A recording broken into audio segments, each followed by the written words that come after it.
Are we on? Are We we are, hot? yeah, we're always on. When you see that live button, we are live. I am live from Minneapolis, so I am very, very excited.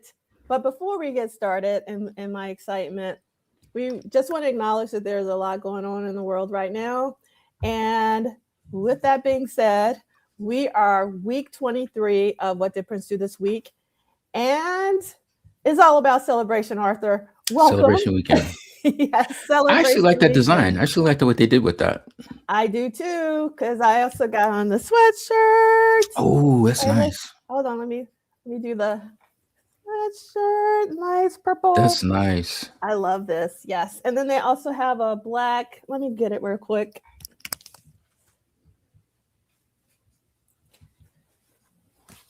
I'm live from my house in Phoenix. It's like nothing's going on. My usual background.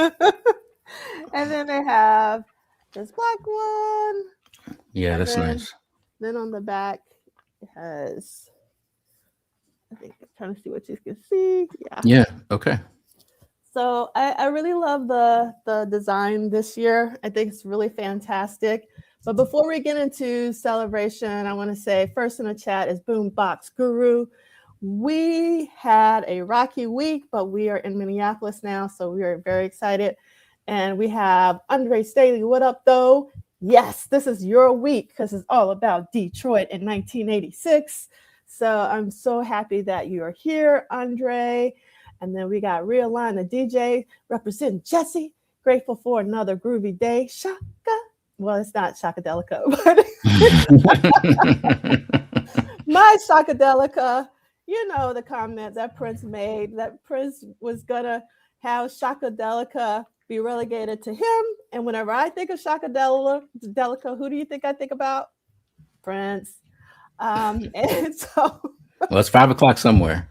So yeah. and then we have April Watson from Tampa. And then we also have Cassandra Bradley, who I saw last night at the Armory, who was looking so incredible at the Armory, who is here in Minneapolis. So many people in Minneapolis. This is actually really the place to be. And then we have Lisa Williams from H-Town. Yes, I haven't even looked on social media, so I haven't really seen any pics and videos in celebration, with the exception of a Bilal video that I will share later. And then we got Rockabosh. Good morning to What Did Prince Do This Week? Like Prince's music, D'Angelo forever staying. Hashtag timeless. Oh my God. Hearts, Rockabosh. You are That's the a best. great segue. Yes. Rock has got a great segue. Yes, because we're going to talk about that too. And then we got Happy Saturday from Sister Charles, also from H-Town. And let's see, we got Rockabosh saying, wish it could be a celebration this year. Happy for those celebrating in downtown Minneapolis with a sing-along, street art, and shows at Bunkers and First Avenue. I don't have my Love Sexy button for Love Sexy 71. And we got D68A in the house. Thank you so much for the shows, as well as the Electrifying Mojo interview, which are all on D68A's channel. And we got Chip and Sparrow, who is here from Japan. You haven't been with us live for a while, so I want to just say thank you so much for tuning in all the way from Japan. We got Sakia, and we got, oh, yes, well, that was like the Prince of Jade said. I wanted to keep it, didn't want it to be a spoiler, but you didn't say which song, so we'll keep that up. So the spoiler, we talked about this last week, or maybe 2 weeks ago, that there is a Prince song in God Is, and there's also a Prince song in Nemesis, the series. And we got Gabrielle in Australia from the future to my beautiful people. And Sunday, 2 a.m. That's dedication, Arthur. 2 Yes, it is. a.m. in Australia. We are so grateful to you, Gabrielle, for being with us every week at 2 a.m. So that is dedication. And we got EA 8133 Ola from San Francisco. We got Raywin in the house. I love this. Happy heavenly birthday weekend. Prince Rogers Nelson, as we all know. Tomorrow is June 7th, and that means it is Prince Day, Prince's birthday. Mm-hmm. Yes, we know he didn't celebrate his birthday, but I do. And what about you, Arthur? Do you celebrate Prince's birthday? Oh, I do. And he definitely celebrated in 1986. It was a great show that happened. And Yes. that I'm one day before being able to talk about it, but that's okay. No, actually, you're not, because of we're going to talk about that. Okay. All right. Because we'll talk about that when we get to that point. And then we got Dorothy Edwards in the chat. Happy celebration weekend. Happy heavenly birthday to Prince. Yes, thank you for this. Prayers, comfort to Peebo, Bryson, and loved ones. Mm-hmm. Most definitely. I have my alliterative brother with me, Blade Brown. Always a pleasure to see you here. Hey. And all right, D68A says just added the full FULL birthday show audio. We got JD Washington in the house. Hey. Also at celebration. Why you on here, JD, when you should be celebrating?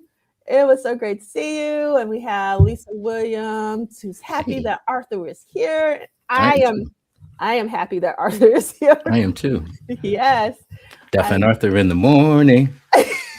Yes. Were you a Community fan? I am not, but I love that. Okay. Not a Community fan. And we got TP Libra in the house. We got our timekeeper, who is timekeeper. And we got Ron Kayla, and we got boys. I haven't noticed you live before, so welcome. If this is your first time live, if it's not, my apologies. But we're so happy to have you here. And we got El DeBar in the house. Thank you so much. Yes, we got to give love to Michael Dean. We miss him so. Ooh, Kim is on it. Happy birthday to the one and only Jimmy Jam, who, Arthur, last night, he and Terry Lewis came out on stage with Morris Day. It was so great to see them all on the same stage. They also had like a panel with Morris Day, and Jimmy Jam and Terry Lewis came on the stage, and it was just so nice to see them together. And you know who else was on the stage last night with Morris Day? Lisa Coleman? Yes, but someone in our Prince fam, Law. Really? Yes, Law was on stage, and he was a Jeroman for Morris E. Day. So when he walked out on stage, I was like, oh my God, Law is in the house. He was sharp in his purple. So I was just so excited to see Law on the stage. And then we got Anna B in the house, and we got, I love this, drowning out of the world noise by tuning into the purple tunes. That's the reason why I do this show every week. And Prince has always been my anchor when the world is rocky, and it's really rocky right now. And we got AJJ 1328, another happy birthday to Jimmy Jam. And yes, man, Ray 10, we are going to bless D68A for the full birthday show. Yes. D68A is willing to do the work. And we got, let's see, Lisa Metheny. Yes. So we're going to talk more about the celebration. We just want to get through. JD, you're not too old for this. Oh, and I got to say, Arthur, JD was clean when I saw him. JD, you were clean. You looked phenomenal. And I was like, I'm underdressed because I had on like a Prince t-shirt and everything. And I was, well, I got to step it up. And Cassandra Bradley last night was like flawless. I was like, oh my goodness. I feel like a hobo around everybody. Everybody's dressing up, looking really, really fantastic. And we got Jody from Little Rock, Arkansas. And I love saying Little Rock because that's a song off of Times Square on Times Square. So thank you for that. Yes, Law, the valet. That's what I'm talking about. And all right. So this is a shout out to Michael Dean, because Michael Dean's channel is the Prince Podcast. So someone is, Alan, is watching from Croatia, which is really incredible. So I'm sure Michael really loves that. And then we got Chris Bournet in the house. It's so great to have Ohio, OH in the house. All right. So let's get into it, like what people really want to talk about. We want to talk about the celebration that's going on right now. There's so many Prince fam here, Arthur. It is crazy. Oh, yes, Kim. I thank you for making me feel a little bit better. Because if they were here, they would also have on a t-shirt. I've been rocking the tees. And we got El Michelle in the house. And so unless you've been like in a closet somewhere, everyone should know that Prince celebration is going on right now in Minneapolis. That's where I am right now. That's the reason why we don't have a Love Sexy button. And that's the reason why we don't have any music, because I don't have my music thing. And then, but we're still celebrating through tomorrow, which is Prince's birthday. It's the 10th anniversary of his passing, but this has truly been a celebration. It hasn't been sad. And yes. So what's this? Sup, y'all? Why ain't talking Minneapolis celebrating? Not quite following you. If you could reword that so I can make sure that I understand the question, I really appreciate it, because I'm celebrating in Minneapolis right now. And yes, Ray Wynn again. Happy birthday to Jimmy Jam. So you've been to any panels? Yes, I've been to all the panels, actually. Okay. So basically, what I wanted to do really quickly was just kind of show some stuff. First, I wanted to show I'm general admission, so this is what my pass looks like this year. Mm-hmm. So the GA, they got purple passes, and they got purple, whatever this lanyard thing is. I love this with Prince on it, on this part. And then the VIPs, they have white, and then there's like other colors and things of that nature. And then we also got this nice image of Prince from Under the Cherry Moon in our packets that we got. And then we got like a shuttle pass. They're being on brand. And then these are like just a card. They have a Paisley card app for the first time this year. So you can download the app so you can kind of know where you're going. But I'm going to be honest, I prefer just the paper that they gave us. Actually, hold on one second. Let me go grab that real quick.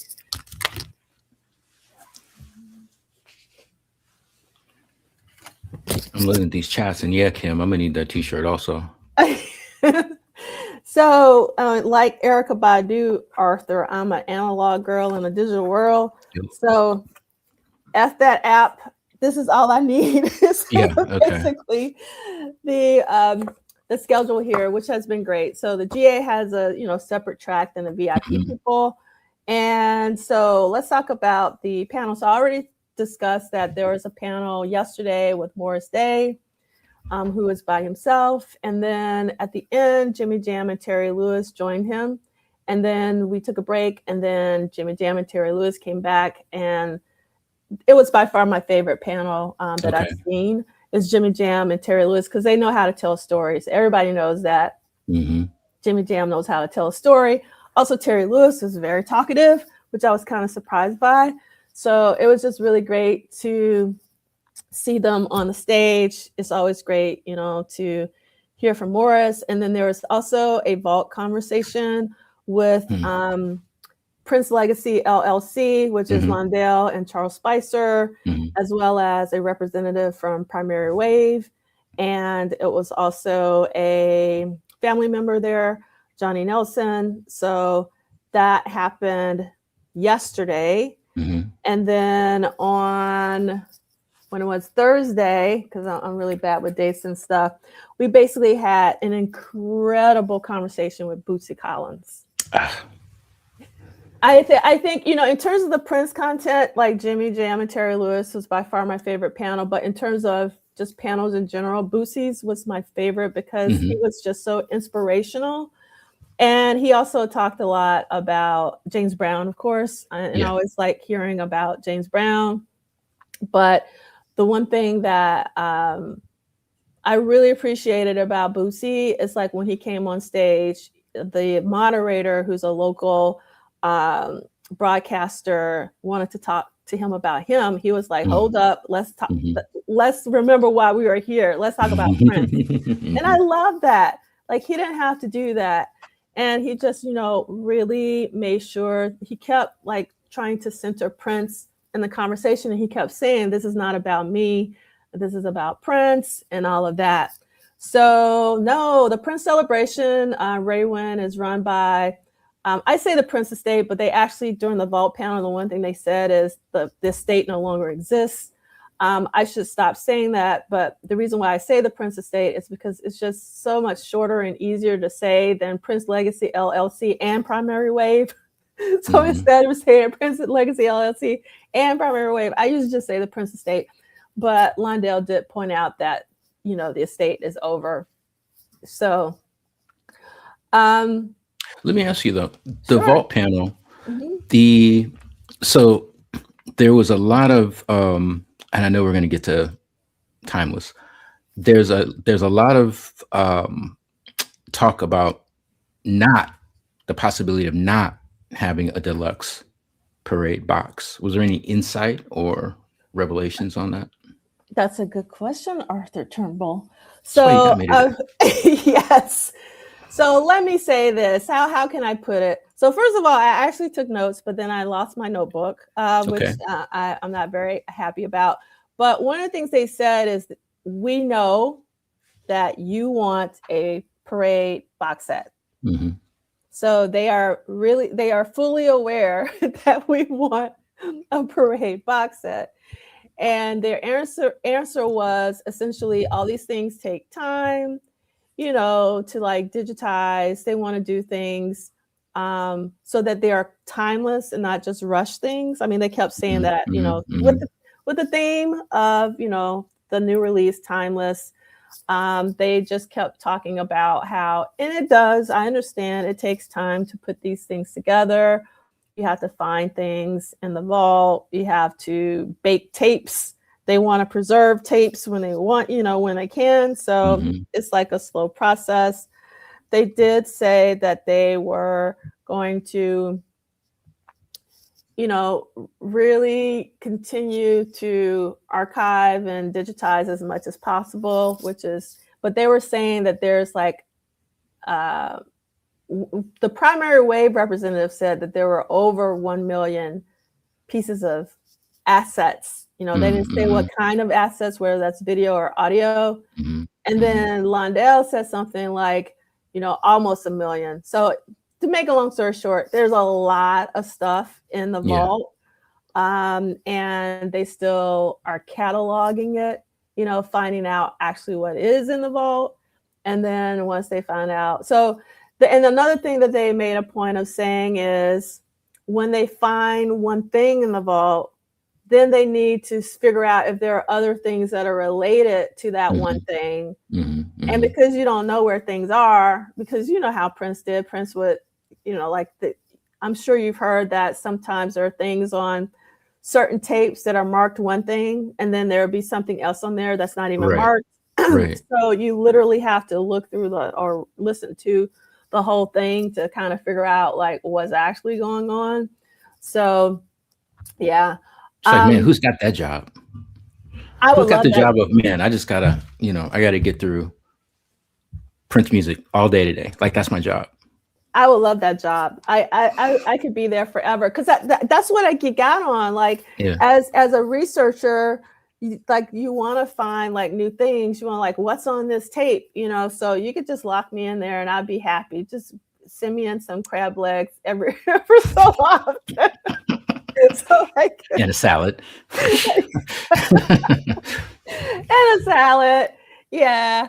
So, so I will absolutely love that.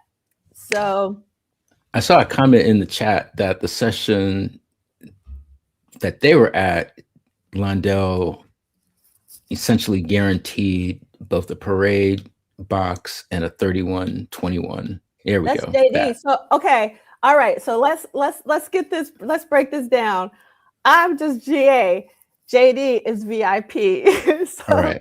Because JD is VIP, and originally with the vault conversation, it was supposed to be a combined GA VIP session, but Mhm. at the last minute they actually broke us out. So the GA had had one vault conversation, and the VIPs had a different vault session.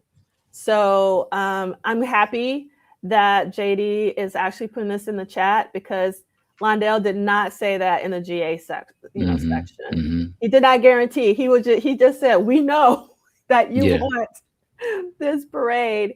So I'm very happy to hear that there's a guaranteed release of a parade as Super Deluxe in 3121.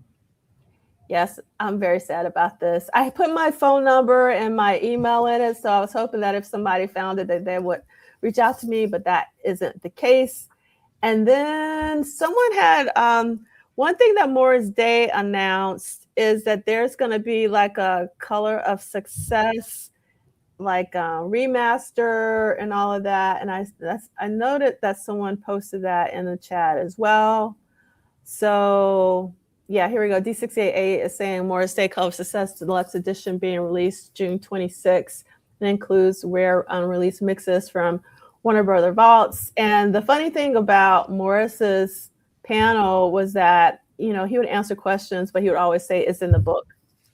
So Mhm. if you haven't gotten on time, obviously you should continue to, you know, like seek it out and make sure that you actually read his book, because you should. And Yeah.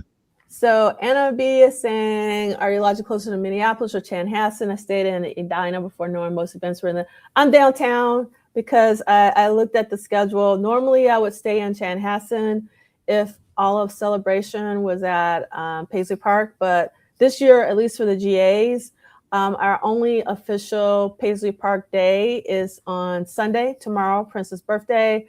That's when the GAs are going to get a special concert. I know that some of the VIPs, I think, already has seen it. JD, have you seen the special concert already? Thank you, Dr. Claw. Yes, I am back, Mhm. but I'm in Minneapolis. And let's see what we got. Let's see. I like. Is this true? There's going to be a Morris Oak Tree remix? Because sometimes I'm not. I'm a little slow. Okay, so JD is saying he basically said he wouldn't put it out there if it wasn't going to happen. Okay, Mhm. all right, I love that. And yeah, On Time was a great read for me as well. I love the structure of the book, how it's Morris MD, and I call him Ghost Prince. I love the Ghost Prince narrative in the On Time book. Did you like that, Arthur? I did like it. Yeah. Yeah. Yeah, I And thought it was. David Ritz is a really good co-author Yeah, yeah. between Ray and um I thought he did Aretha Franklin's book. I might be wrong about that though. Mm, But the Ray Charles, the Marvin Gaye book, of course. yeah, and then did he also write Marvin Gaye's wife's book as well? Yeah, I think so. Hold on. I got that one too. It's Talking about After the Dance. yeah. Um, yeah, but And go ahead. Let me look that up because that's and then also, actually. did he do one with Rick James? Because he co-authored so many of them. I know, right? Um, Yeah, Here we I go. don't know. Biography. Oh, Yep, so yep, with David Ritz yeah, for After the Dance, Jan Gay's book. yeah, Jan Gaze. That was a very depressing book. Um, Yeah, Marvin was a yeah. trip. So I want to read this comment.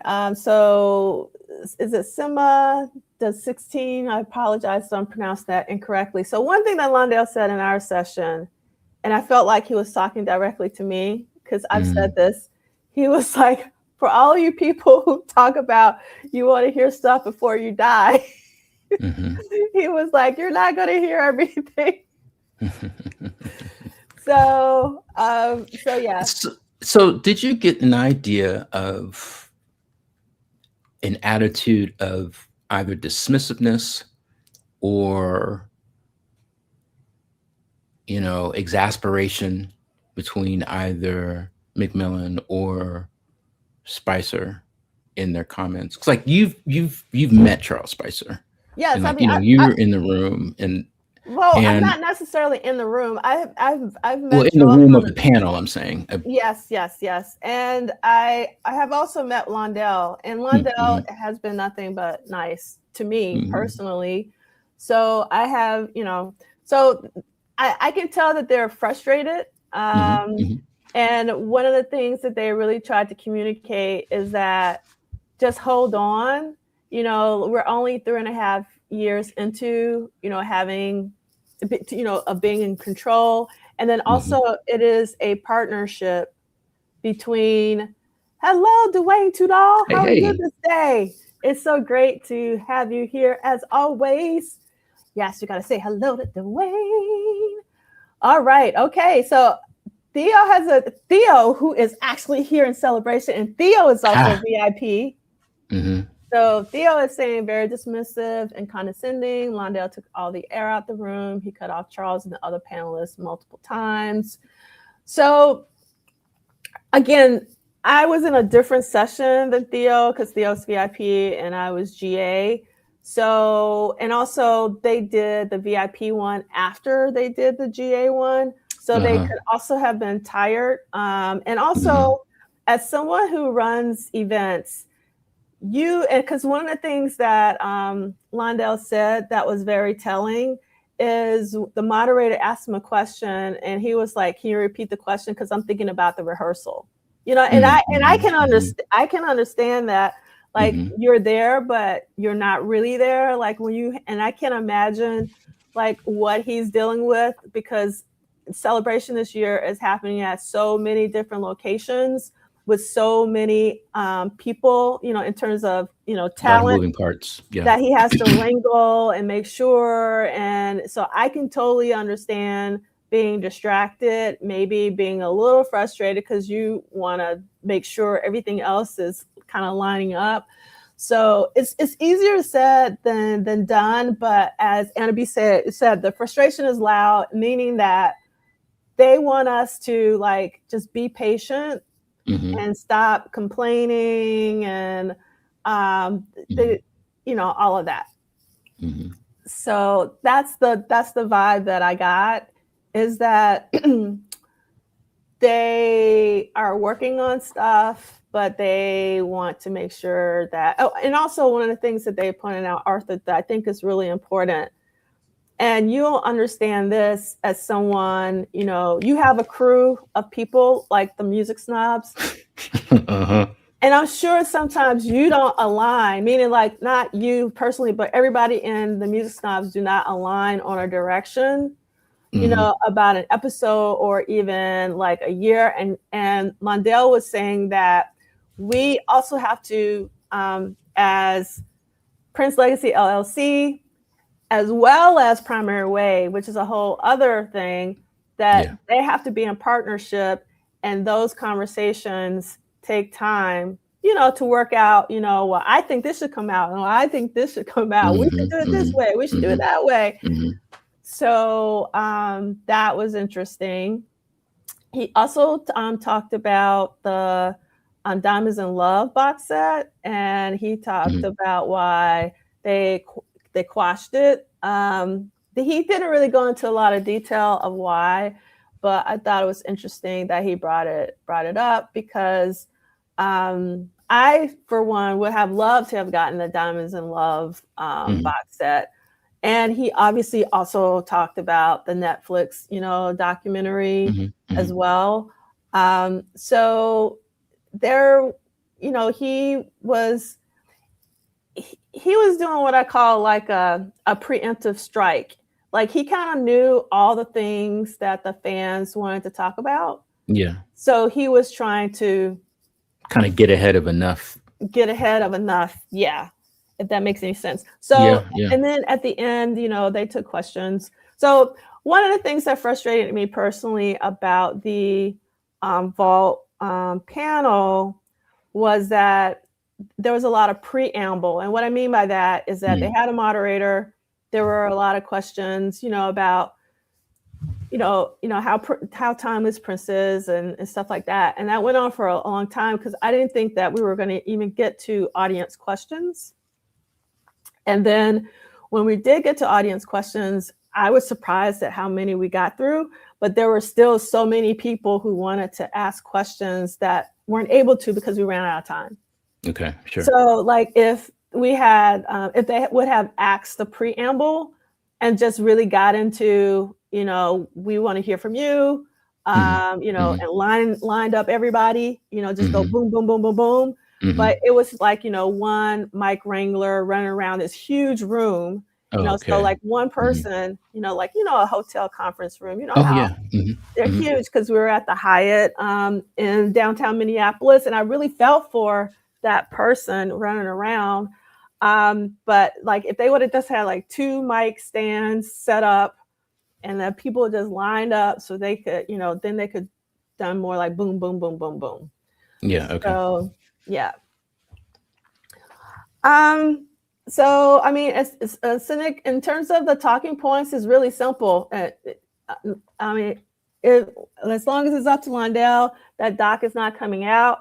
And I'm going to be honest, I'm with them.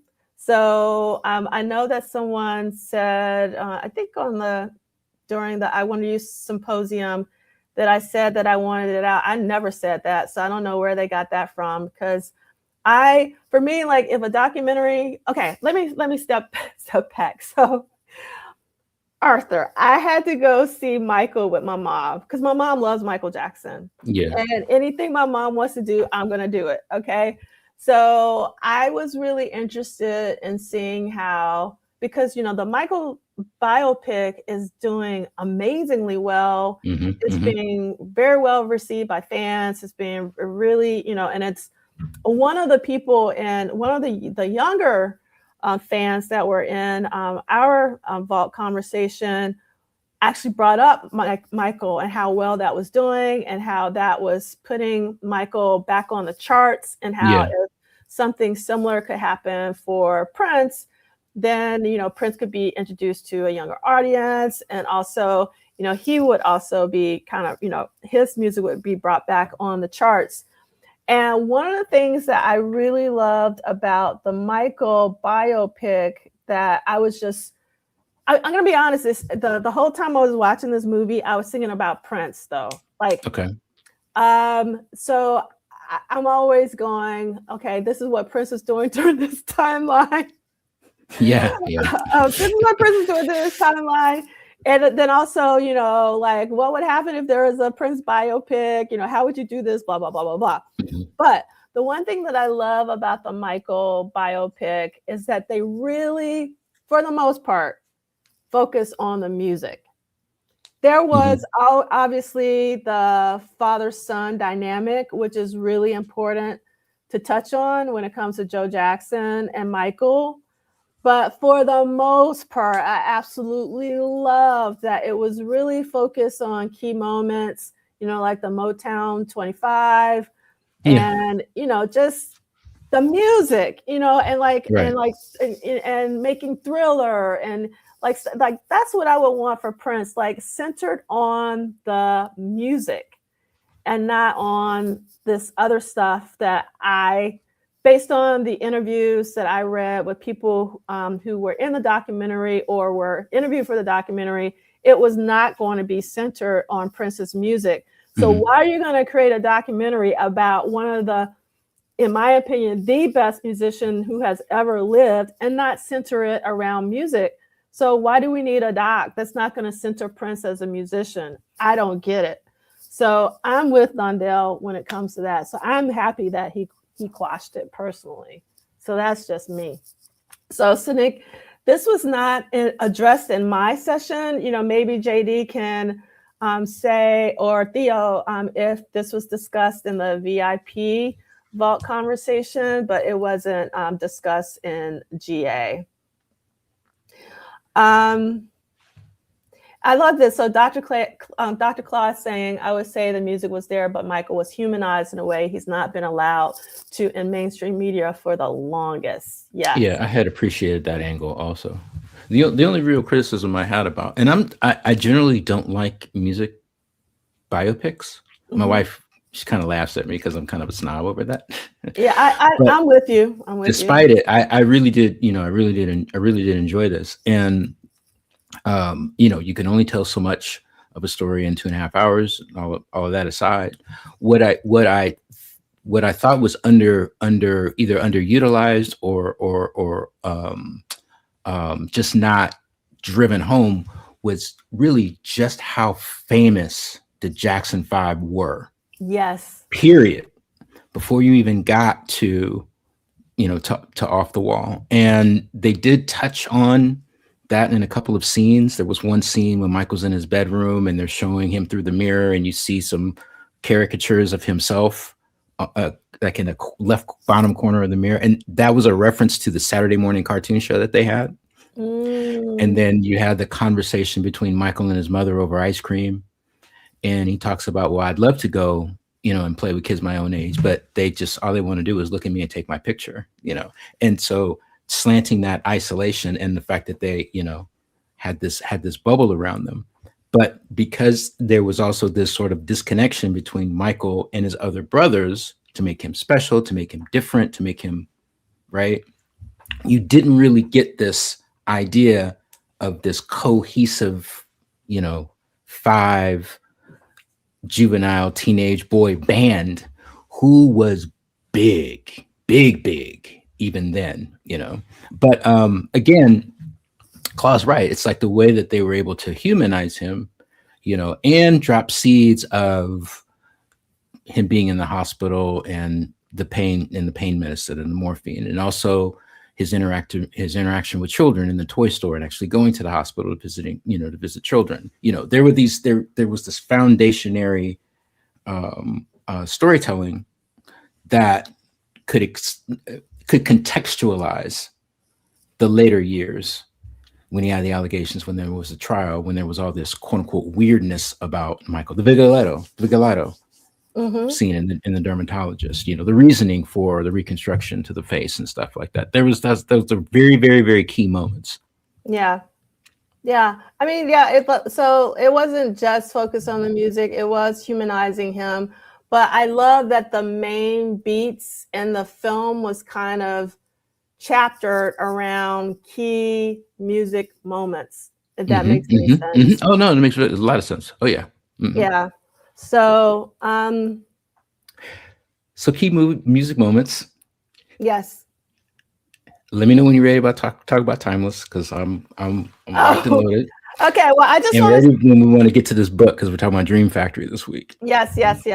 So I want to just highlight some things. So Theo was saying that they loved hearing from the Primary Wave people, wish that we had heard more from them. And Let's See 71 is asking, did he mention anything about the revival of the MPG Music Club? Not in my session. So if Theo or JD can speak to that, I appreciate it. And JD is saying they mentioned several times how they have increased their capacity workforce to help with the archiving. And then JD is saying not much about the movie, except that they proudly killed the Netflix doc. Interestingly, that comment came on the heels of touting the licensing of Prince music on Stranger Things, also on Netflix. I mean, so a couple of, we had, there was a 18 or 19-year-old in the GA, and then also so we had some younger fans in the room, and they were very vocal, which was really fantastic. And one of the things that they said was, these licensing deals is actually really key to getting, the younger audience. So I think, like the Stranger Things, Is God Is, Nemesis, all of these placement of Prince songs and pretty key media is really important, because we want, obviously, Prince's name to remain on the lips of the children. So, these things are really, really important. So just really quickly before we get into Timeless and all of that, and we have a lot to talk about in terms of 1986 for this week.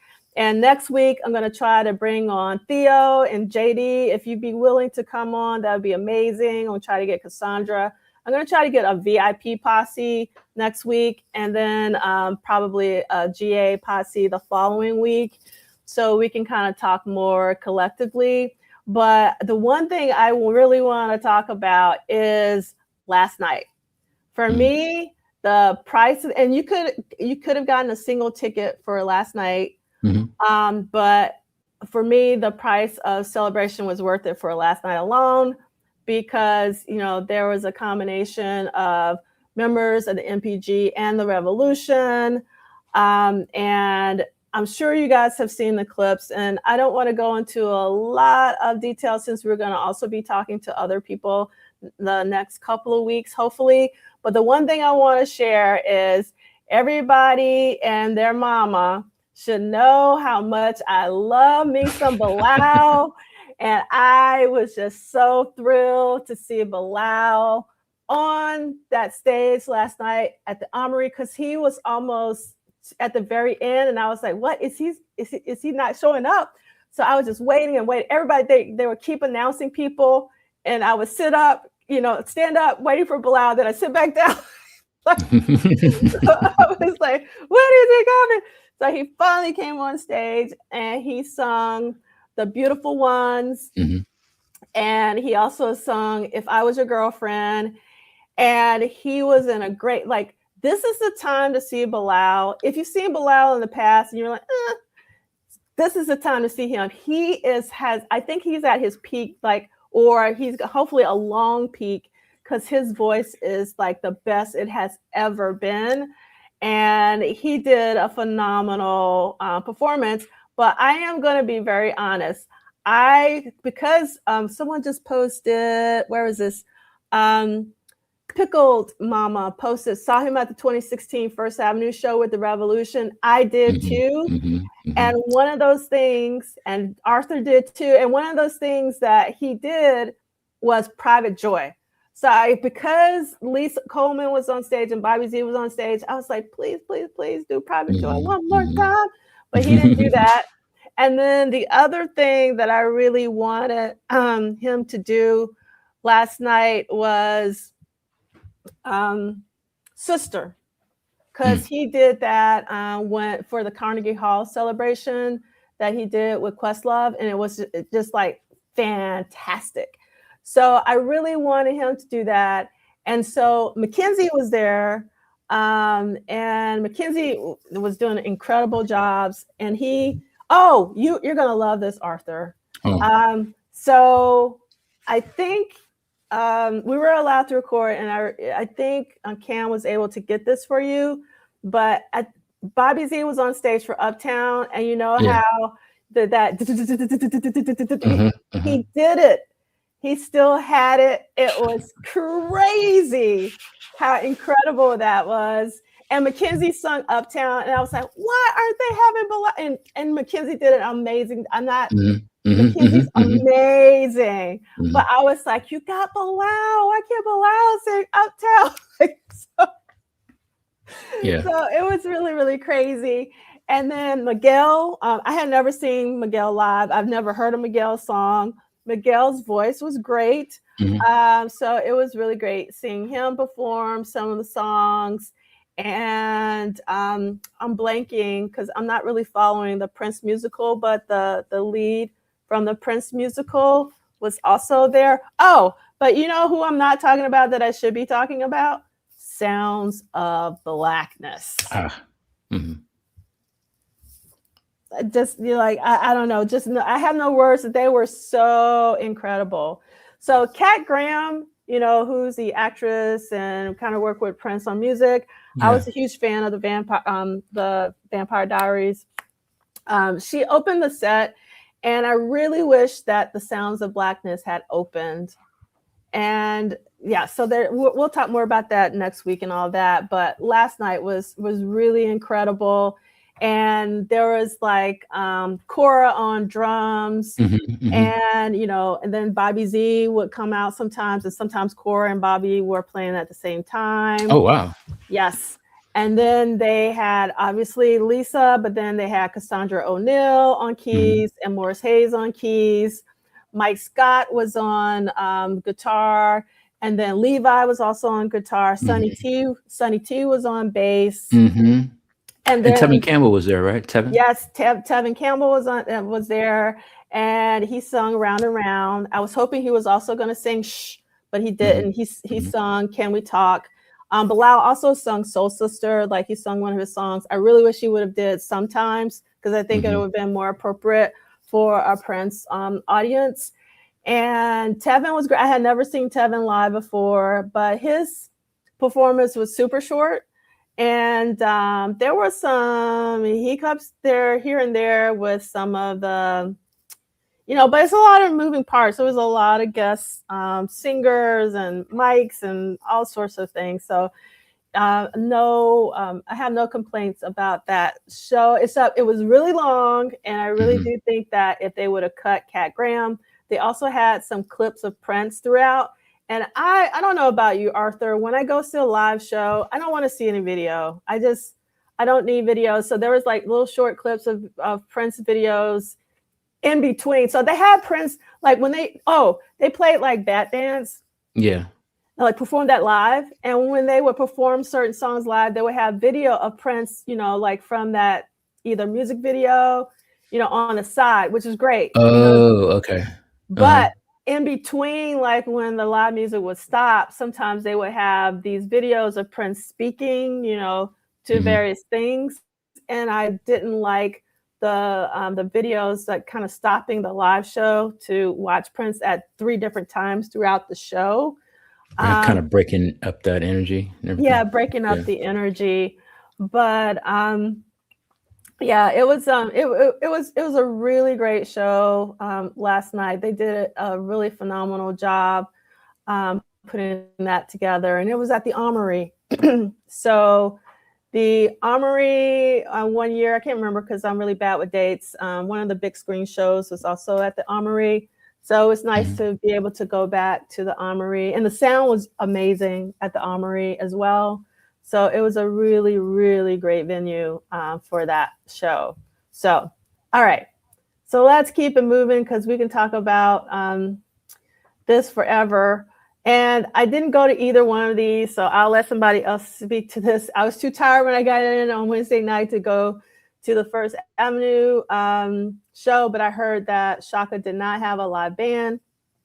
And then I was too tired for the Club 3121. Oh, the thing I forgot about the live show last night, the background singers were Liv Warfield, Mackenzie, and Ashley Tamar. So, and then sometimes they would come out from being background singers and sing lead. So that was really, really fantastic. So like what an amazing background lineup. Oh, and another thing before I forget that I was not expecting, but I so enjoyed, were the twins. The twins were there. Yes. And they were dancing their butts off, and they looked amazing. And you could tell they were really into it. Like, I just love their energy. That was like a really key highlight for that performance last night, just seeing them on stage. So it was like really, really, really great. So yeah, at the Armory, Prince definitely filmed Little Red Corvette, and I can't remember the other one, but definitely Little Red Corvette. There were a couple videos at that Prince filmed at the Armory. Yes, loved the twins. They were fantastic.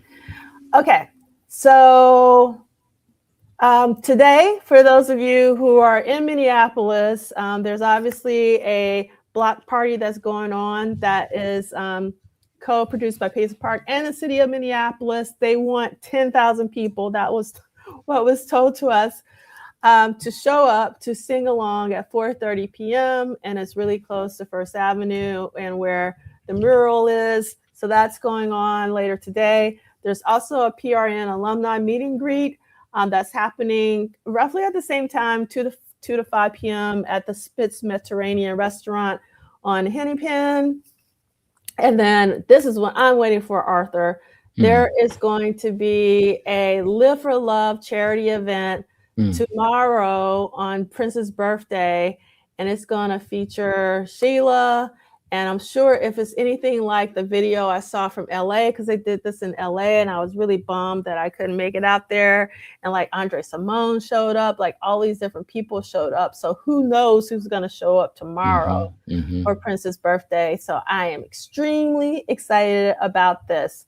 So I ran out of time, and yes. So he did the 1999 videos at the Armory, Little Red Corvette, AUTC Omatic, and 1999. Yes. Let's see. Okay, so Theo is saying Shaka performed 5 songs and previewed several songs from her upcoming album. She let the crowd and background singers do most of the singing. That's what I call the Al Green method. I love seeing Al Green in concert, but I hate when he wants the audience to sing. I do not want to hear. I came to hear Al Green sing, but that's my thing. But she was having a good time. I'm very happy to hear that. And then JD is saying, should get a huge crowd. Twins game and Lynx game finish around 3 or oh my God, that's going to be a lot of people. I'm glad that you're telling me this, JD. So I might not join the block party because that's like too many people. The introvert in me is like, I don't know. Let's see. All right. So I forgot because, I'm all excited and I didn't put in a slide about Timeless and all that, but I know, Arthur, you are ready to talk about Timeless. So let's get this Timeless conversation on. What you want to say about it? Yeah, let me just get a sip of water. So I had asked you earlier about if you felt that there was any kind of condescending tone from either Spicer or Macmillan, because there has been a lot of pushback and flack over, even going back to a year ago sometime, where I know the Prince account on Twitter or X, talked about how the vault is free. And on the anniversary this year of that tweet, there were memes going like, okay, if it's free, where'd it go? Like, where did it run away? Like, nothing has happened, And then an announcement about a non-box set, either the inference of a non-box set of Parade, a deluxe version in the similar vein of Around the World in a Day. And that caused a wave of discontent from the fan base. So Timeless on its face started getting trashed online because it felt like a damn fine here kind of thing. And I heard about Timeless because of the backlash, you know what I mean? and looking at it, and going to Prince Vault and kind of tracking the dates of recordings, I saw, okay, this is kind of a thread of periods. I think there was a project that was either going to be called Decades or codenamed Decades, where it was going to be a set, kind of like the originals, but the theme was that these were going to be periods of, his 4-decade, career. But yeah, it feels like Timeless could be, a cool record store day release, but not the event kind of release that 10 years after Prince's passing, during the celebration where they're celebrating, quote unquote, not celebrating 10 years, but they're recognizing 10 years of Prince's passing. 1986, the 40th anniversary of Parade and Under the Cherry Moon, and Kiss as a huge single. Timeless doesn't feel like an event release, and I think that has begun to give the feeling that it maybe not even begin, more like a solidification or the codification of, all right, they're not really thinking about what, not even so much of what we want, but what are we trying to communicate? Are we trying to communicate anything you know. Um, I remember slight side note. Remember when Warner Brothers put out The Vault? It was like Mhm. late 90s. Yep. And it was like they just kind of put this thing out. They called it The Vault, and they just released some songs, you know. And I remember seeing it, and it was like a 10-minute version of She Spoke to Me, and I was like, okay, cool. I got one on it, you know. I looked at the track list here for Timeless, and I saw Tick Tick Bang Bang, and I'm thinking, okay, well, if that's the 1981 version, cool. I got one, but I'm already side-eyed kind of like the rest of it Mm. because there's nothing that really ties it all together. And so it really does make me feel like there is just a misplaced motivation of when, why, and how they do some of these kinds of releases. You know, I mean, the quality of the artwork. I mean, it's the picture's nice, it's okay, but I'm sure you would have had a very different idea if you were going to do a Prince cover, Yes. called Timeless, right? Yes. I think you would have had a very different idea if you were going to release a digital single for With This Tear, that Yes. doesn't look like the release of Free a year earlier. And so, yeah, it just seems like there are these missed opportunities for other kinds of releases that would not, and not to satisfy the fan base, but to preserve the legacy and speak to both our market, the Gen X market, through the millennial market, through the Gen Zs. And some of this stuff, it's going to take time. But other things are like, well, if you could have got this done, how come you couldn't have, I don't know. Like we're talking about Dream Factory this week. Baron, and I'll close on this because I know when I get going, I kind of can get going. I was Baron was tweeting about, he put out a tweet reminiscing about the bootleg era that we had, and he put up pictures of 3 bootleg releases. One was Crucial, one was Crystal Ball, which was a 2 or 3 CD set. I think it was a double CD set, and the third was Charade. That was my and favorite. Charade is a very favorite. Yeah, Yes. Charade is a very famous bootleg from that time. And I'm thinking, well, damn, wow, why not put out a quote, like an official Charade, an alternate version of Parade? Now that's a great on point thematic placeholder for a box.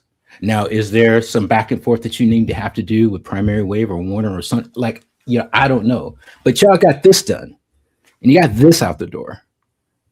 So is the framing of thinking off?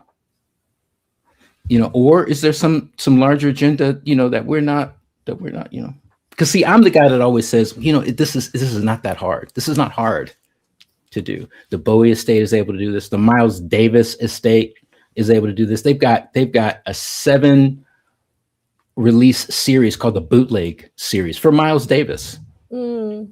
What other artist is better suited for a bootleg series than Prince? Yeah. Let me just Okay. take a little water. Well, I have a lot to say, but I'll try not to be too verbose. Just because I really want to get to what did Prince do this week, because there's a lot going on in 1986. And also I want to go to some of the events later today. So I'm also a little selfish as well. So before we get into the whole Timeless conversation, I do want to go back to The Vault, the album. The Vault, actually, like you said, in real time, it was not any fanfare. And I find, and the same with Chaos and Disorder for that matter, I find that when certain releases aren't given like the reverence or the marketing that we as Prince fam, think that it deserves, because it does. I'm not saying that it doesn't, that we have a tendency to dismiss those projects for whatever reason. I will say that the vault is something that I still listen to this day. It's one of my favorite projects for when the lights go down alone. Now, I Mm-hmm, was mm-hmm, very upset with that version of Old Friends for Sale, mm-hmm. but but it got 5 women on there. It has, she smoked. It's like a really fantastic project. So I think one of the points I want to make as it relates to Timeless, even though it might not be put out the way that we want, we're still getting unreleased Prince music, and as long as we get unreleased Prince music, some of us should be happy because we are very privileged in that we are getting a lot of Prince music as compared to other estates. I don't really follow the MJ estate, but I hear from other MJ people that Prince people are getting more than the MJ people are getting. That's what Oh, I've it's heard. absolutely true. Yeah. That's what I heard from MJ people because I don't really follow that.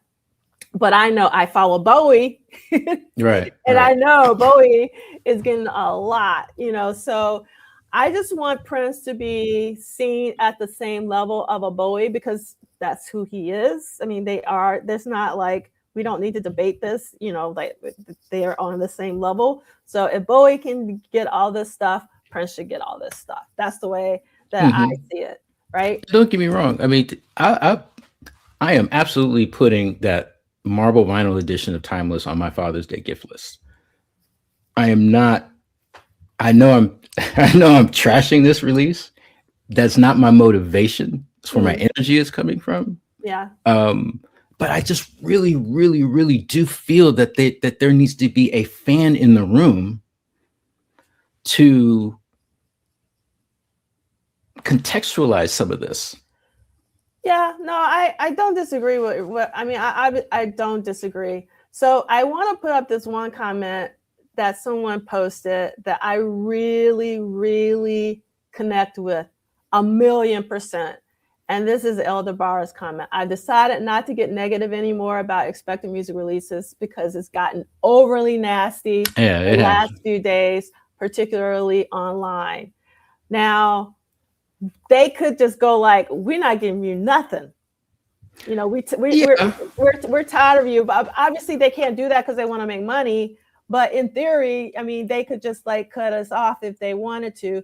But that's a whole nother, and it's not really about that. For me, it's about the toxicity online. And as you know, I'm not really on social media. I'm on social media to promote like symposia and things, but I haven't been checking social media because it is just so toxic right now. Not with just Prince, but just with everything that's going on in the world, obviously. But I don't know if Prince would want us to be just so nasty, to one another. And I'm not just forget about the estate. Like there's a lot of nastiness, like fan to fan, that's also going on. It's just like a lot of nastiness, and I feel like sometimes when negativity has a way of going viral and positivity does not. And so I think we have to be like really careful right now with so much going on in the world and with so much negativity in the world. Prince is my safe space. Prince has always been my anchor. When the world is wacky, I have always held on to Prince like there's nothing else in the world. And I need him more than ever right now. So I wish that they would have announced a parade box set. Like, who wouldn't? Like, I mean, a lot of people want a parade box set. Am I disappointed? Yes. But am I going to be nasty about it? I don't know. I mean, and am I happy that they released something? Because they could have released nothing. I'm happy Mm-hmm. that they released something. So that's kind of how I see it. But it's really because of all this negativity right now in the fan base.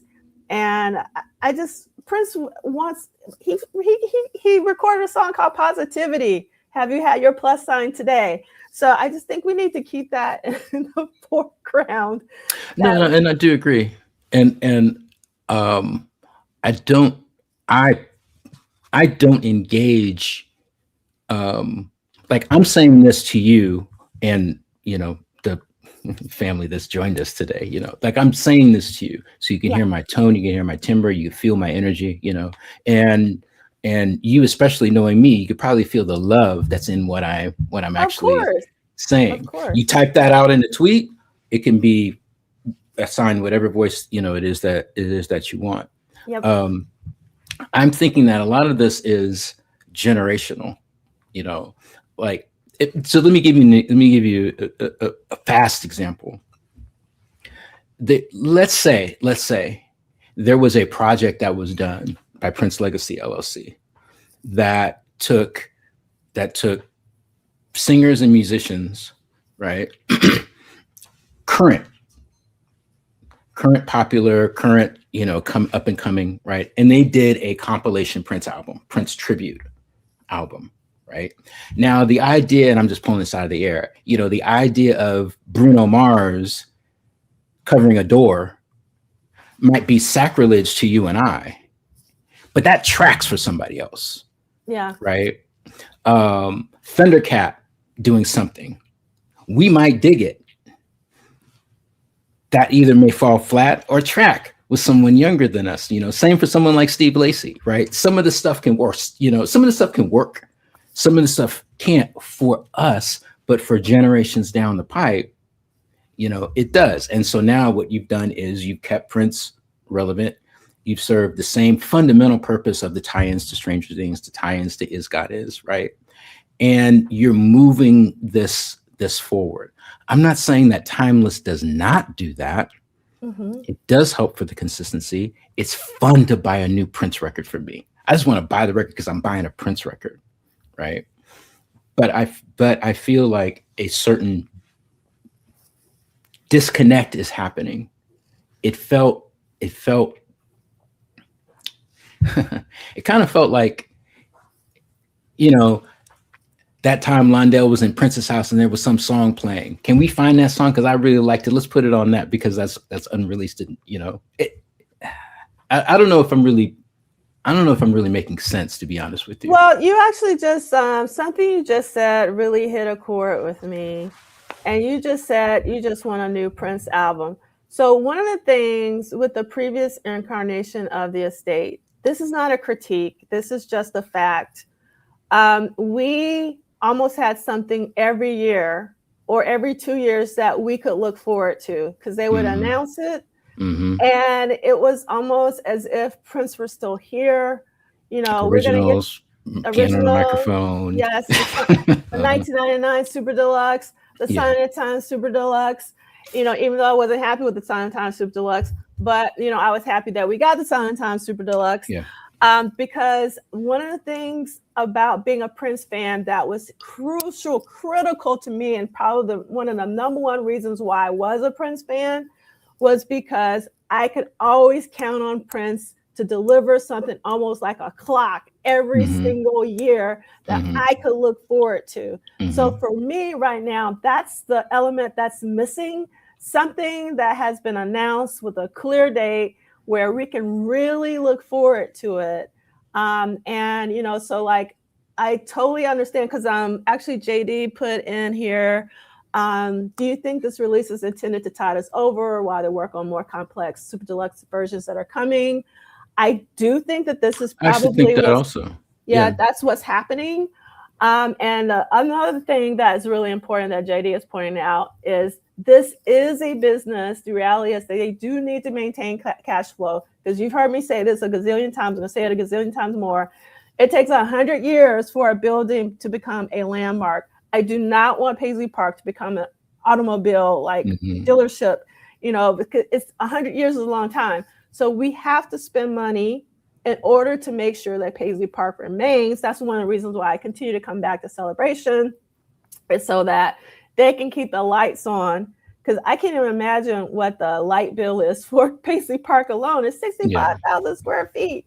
Yeah. So, I mean, we have to make sure that we support the state, just to make sure that we continue to get what we want, but also to make sure that certain key things, and one of the keys is Paisley Park, remains, a viable business. So we kind of have to support them if, we have to look at the long game. Like, we want to make sure that Paisley Park becomes a landmark building.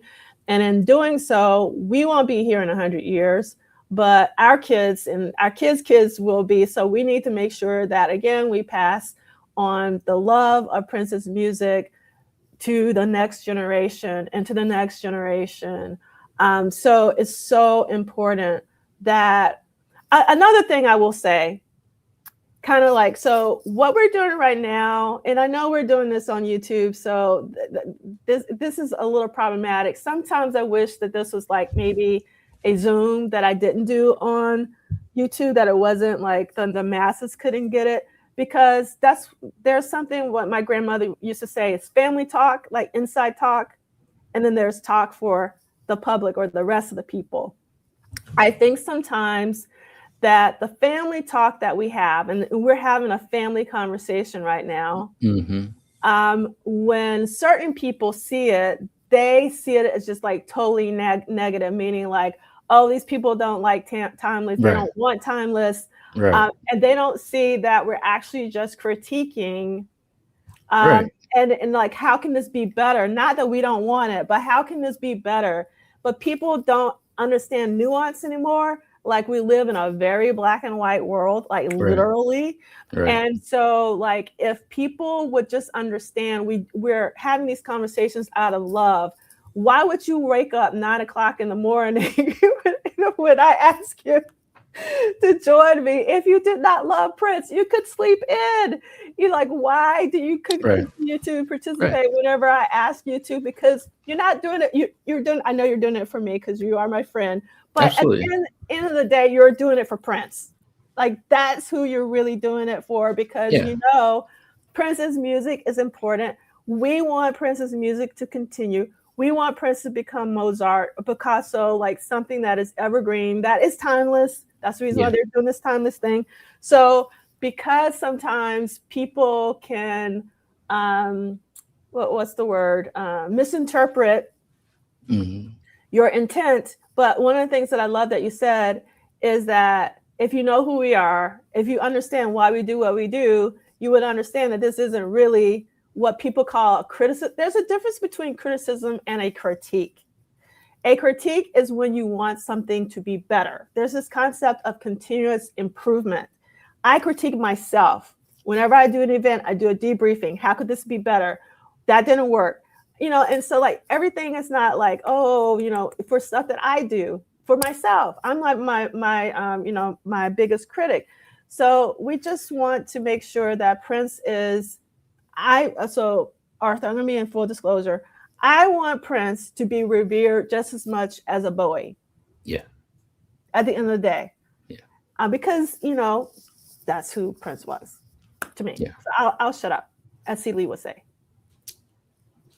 Yeah, I have a couple box sets on the flash when I'm looking down now, and one of those box sets is the 1999 Subaru Deluxe set, which I think is that's the gold standard of the Prince box set releases, and it's still in plastic, still sealed. And my friends, my wife is like, "Why don't you open it? Why don't you open it? Why don't you open it?" You know, and it's like, you know, I actually just want this to age, so that when my youngest daughter grows up to be in her 20s, in her 30s, in her 40s, it's like, now we have a time to open up something almost like a time capsule to hear one of the most phenomenal albums that have ever been created by one person in his basement or his spare room in 1982, right? And I starting this out about times, because God knows I know we got to move on. We coming, Kim. We're gonna get on it. You know, I started out saying like, "Wow, this would be a cool record store day release." And what does that mean? Well, that means that there's a certain context, there's a certain market, there's a certain motivation for record store day, and have these alternate releases be put into the public for consumption. And Prince record store day releases do very well, which stacks onto the legend and the legacy and the popularity of Prince and why his music is so revered, you know. And I call an event release something like this: 10 years later, celebration. This is the week. This is happening, right? Is this the best framing for this album? I just don't think so. Could there have been some other kind of framing? I don't know if doing a charade is a good idea. I don't know. But that's what I'm saying. We need a fan in the room to actually kind of voice these kinds of ideas, because it may line up with something else that actually makes more sense. Hey, well, maybe we can whip up a dream factory together. Notice I said whip up because this was whipped up. Maybe we could whip up a dream factory, and put that out. Maybe we could do this. Maybe we could do that. Maybe we could take the birthday show that was done at First Avenue in 1986, and put that out as a digital release. Do something a little bit different. See if that works. Because I really do think that we have to go through this period of try, attempt, direction, to see what patterns evolve that are successful. So I'm gonna take some water. I've been rolling for a little while. Okay, so I'm trying to dial it back. All right, so just 3 more things, and then we're gonna move on. So first, I really love this comment from Memory 10, and I think, Arthur, you'll appreciate it too. The 1999 Super Deluxe Edition is the release that convinced me that Prince's entire catalog deserves a Super Deluxe treatment. Mm-hmm. Yes, I agree. And then the other thing is, I wonder what your comment is about this from Local Art. P is never going to sell in huge numbers anymore. He will always have a strong hardcore base. His work and performances alone will guarantee new interest. It will be on a scale of Miles Davis, not MJ. Any thoughts about that? Well, I'm shaking my head from side to side only because Michael Jackson, Michael was special. Mike was a unicorn. Mike is like an over here kind of artist. He and Prince obviously competed. And I do think that the competition had more to do with their alignment of both age and releases. And race. Yeah, and race. I mean, for example, Michael and Prince are compared to James Brown. They never needed to compete with James Brown, right? I could see a scenario where, if they were 20 years apart, one to the other, maybe one would be compared to the other, but would they never need to be competing with one another? So he's absolutely right. Prince is never going to do the number. Prince is never going to have a Thriller. He didn't have one then. He's not going to have one coming in the future with something that's coming out on the vault. That's why I say the lane is wide enough that we could have two genius, masterful figures, in the same space. It doesn't have to be one or the other. But specifically to the framing of his comment, because that what I just said, I didn't get that from the framing of his comment. I do agree that from a popularity standpoint, I'm kind of remembering what I read. It is much more along the lines of Miles Davis. But this is 1986 is Miles Davis's centennial. There is a reason why we're still talking about Miles Davis. And in truth, it's more than just the music. Miles was an impactful figure that produced masters in his own right through the bands that he had over the decades. So Miles is just bigger than the music. And my assertion is that Prince is bigger than the music. So I hope I nailed kind of what his point was, but that's what I inferred from the comment. So a couple of people are asking you don't think Purple Rain was on the level of Thriller? I mean, well, I think Purple Rain's a better album than Thriller. I mean, there's that. But Purple, if we're comparing 1-to-1, it's really not an argument about Purple Rain and Thriller. It's an argument about 1999 and Thriller. Right. And I think that's a better album too, 1999. Yep. No, I hear you. So I think, we've had this conversation before. At his root, especially in the time that we're talking about, like in the 80s, and like Prince was a cult artist. Yeah. And actually, one of the things, I forgot to tell you about the other panel. So they had a women's panel, which was really important. And Maya, one of the twins, was there, and Lisa Coleman was on there, Ashley Tamar was on there, and Cassandra O'Neill was on there. And one of the things that Lisa Coleman said was that they never expected Purple Rain, the film and album, to blow up the way that it did. Mm-hmm. And another thing that Lisa said is that they viewed themselves, Prince included, as an alternative band before alternative music was even a term.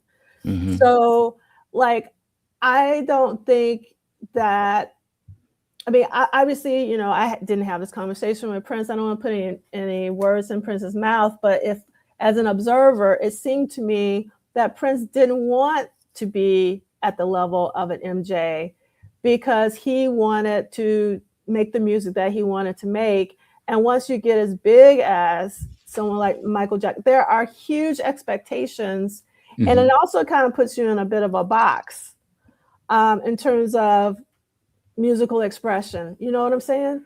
So mm-hmm. That's, you know, one thing. So a couple things I want to, there's a couple other comments. Eldebar, they also talked about this during the vault conversation because someone asked the same question. This would have been a perfect time for the piano and microphone release. And their response was essentially, don't you want, it takes time because that's like sure. But also we want to provide more context. They were like, yes, we could have just put it out, but we want to take the time to do something really special with it. And they didn't want to rush it. So that was their response to that.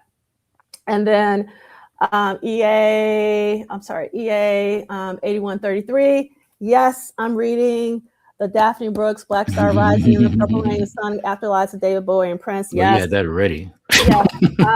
Yeah, that's. I'm reading that, and we talked about this a couple of weeks ago when we were talking about a lot of the new Prince books that are out or are coming out. Because, like, I'm really excited about the new. Don't you know about the new Eric Leeds book that Dwayne is co-writing with Eric Leeds? I am so ready for that book. So, no. Oh, you didn't know about that? No, I didn't know that. That's going to be incredible because Eric actually wrote stuff down. Yes, he wrote stuff down. He kept a journal that he did not lose, like I did yesterday. So yes, we're very excited about the books. All right, and then let's see. So I just want to end on this, and then we're going to move forward with what did Prince do this week, because Kim has already given us the 1:15 p.m., and I can't believe we're already 1:15 p.m. into this, and we haven't even gotten to what did Prince do this week. Oh my goodness. But I think this is important to reiterate from Andre. Marvelous conversation, a perfect example of you guys sort of not agreeing with one another, but you're keeping the debate cordial, nuanced, and respectful. We're on the same page. And because we both love Prince, we only just want, yeah.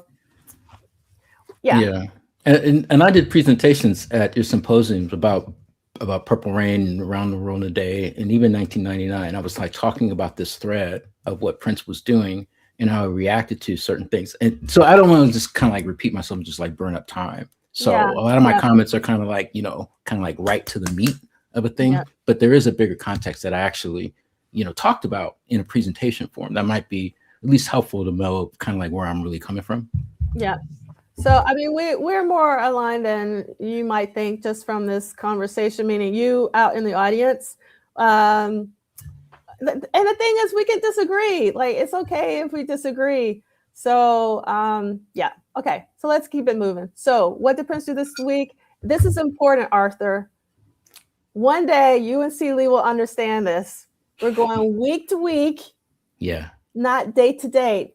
Because in 1986, June 7th fell on a Saturday.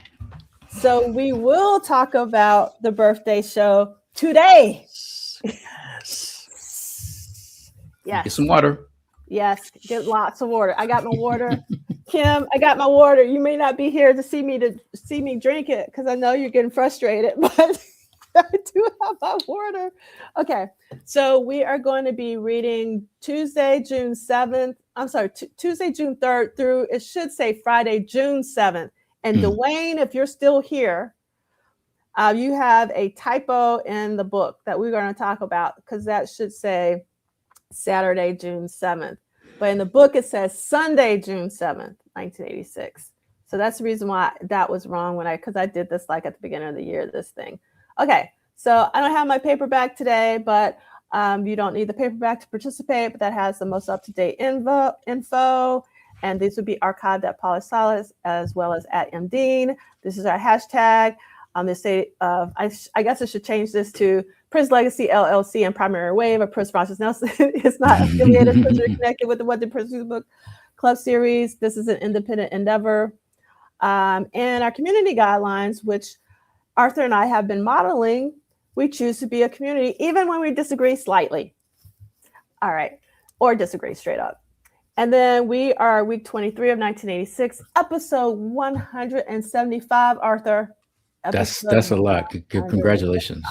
Thank you. And I couldn't have done it without you, Michael Dean, C. Lee, Ricky, so many people, Big Sexy, so many, Ted, Zach, everybody.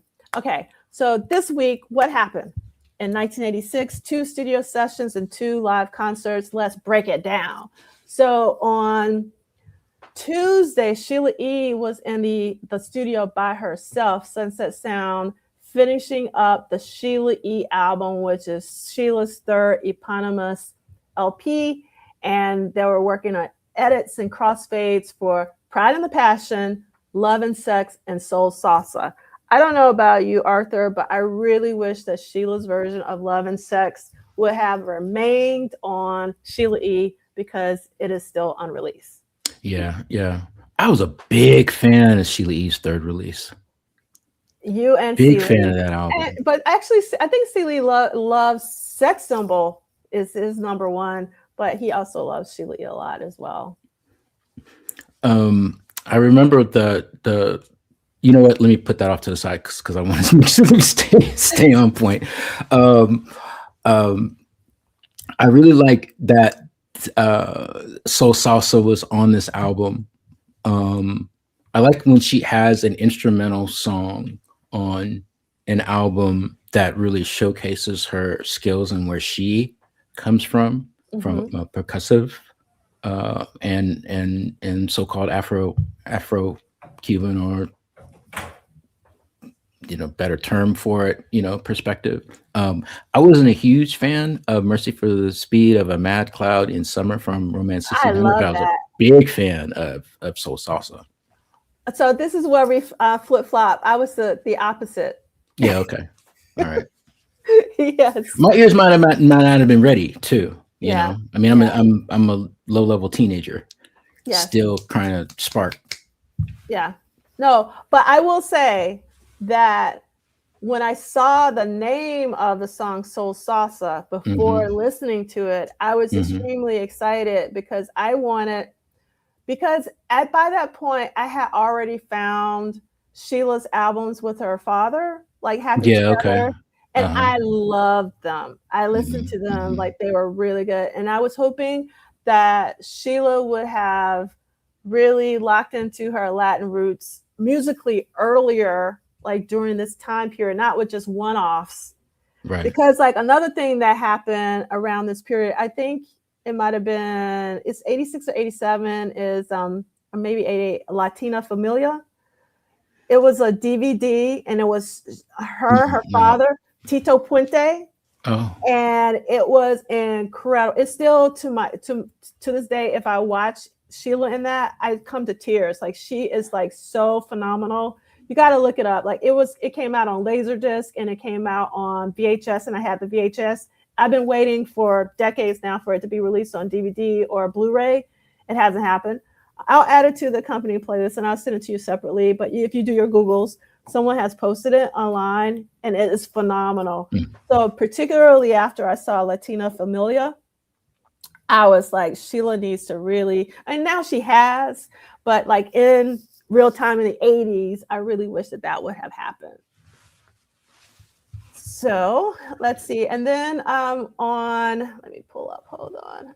I'm dealing with 2 browsers this day. So on Wednesday, we have A Mix of Slow Love And we had a mix of Can't Stop This Feeling. I got the 1982 version, Yeah, You Know, Possible Mix, 1982 version, I Can Never Take the Place of Your Man, 1979 review.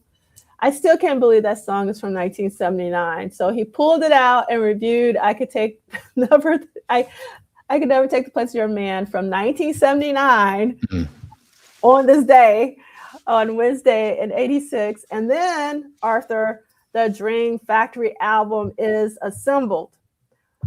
Now, I get into arguments sometimes with people that they say Dream Factory is not an album project. I don't know why they say that, but it's funny. It's like a flat Earth conversation.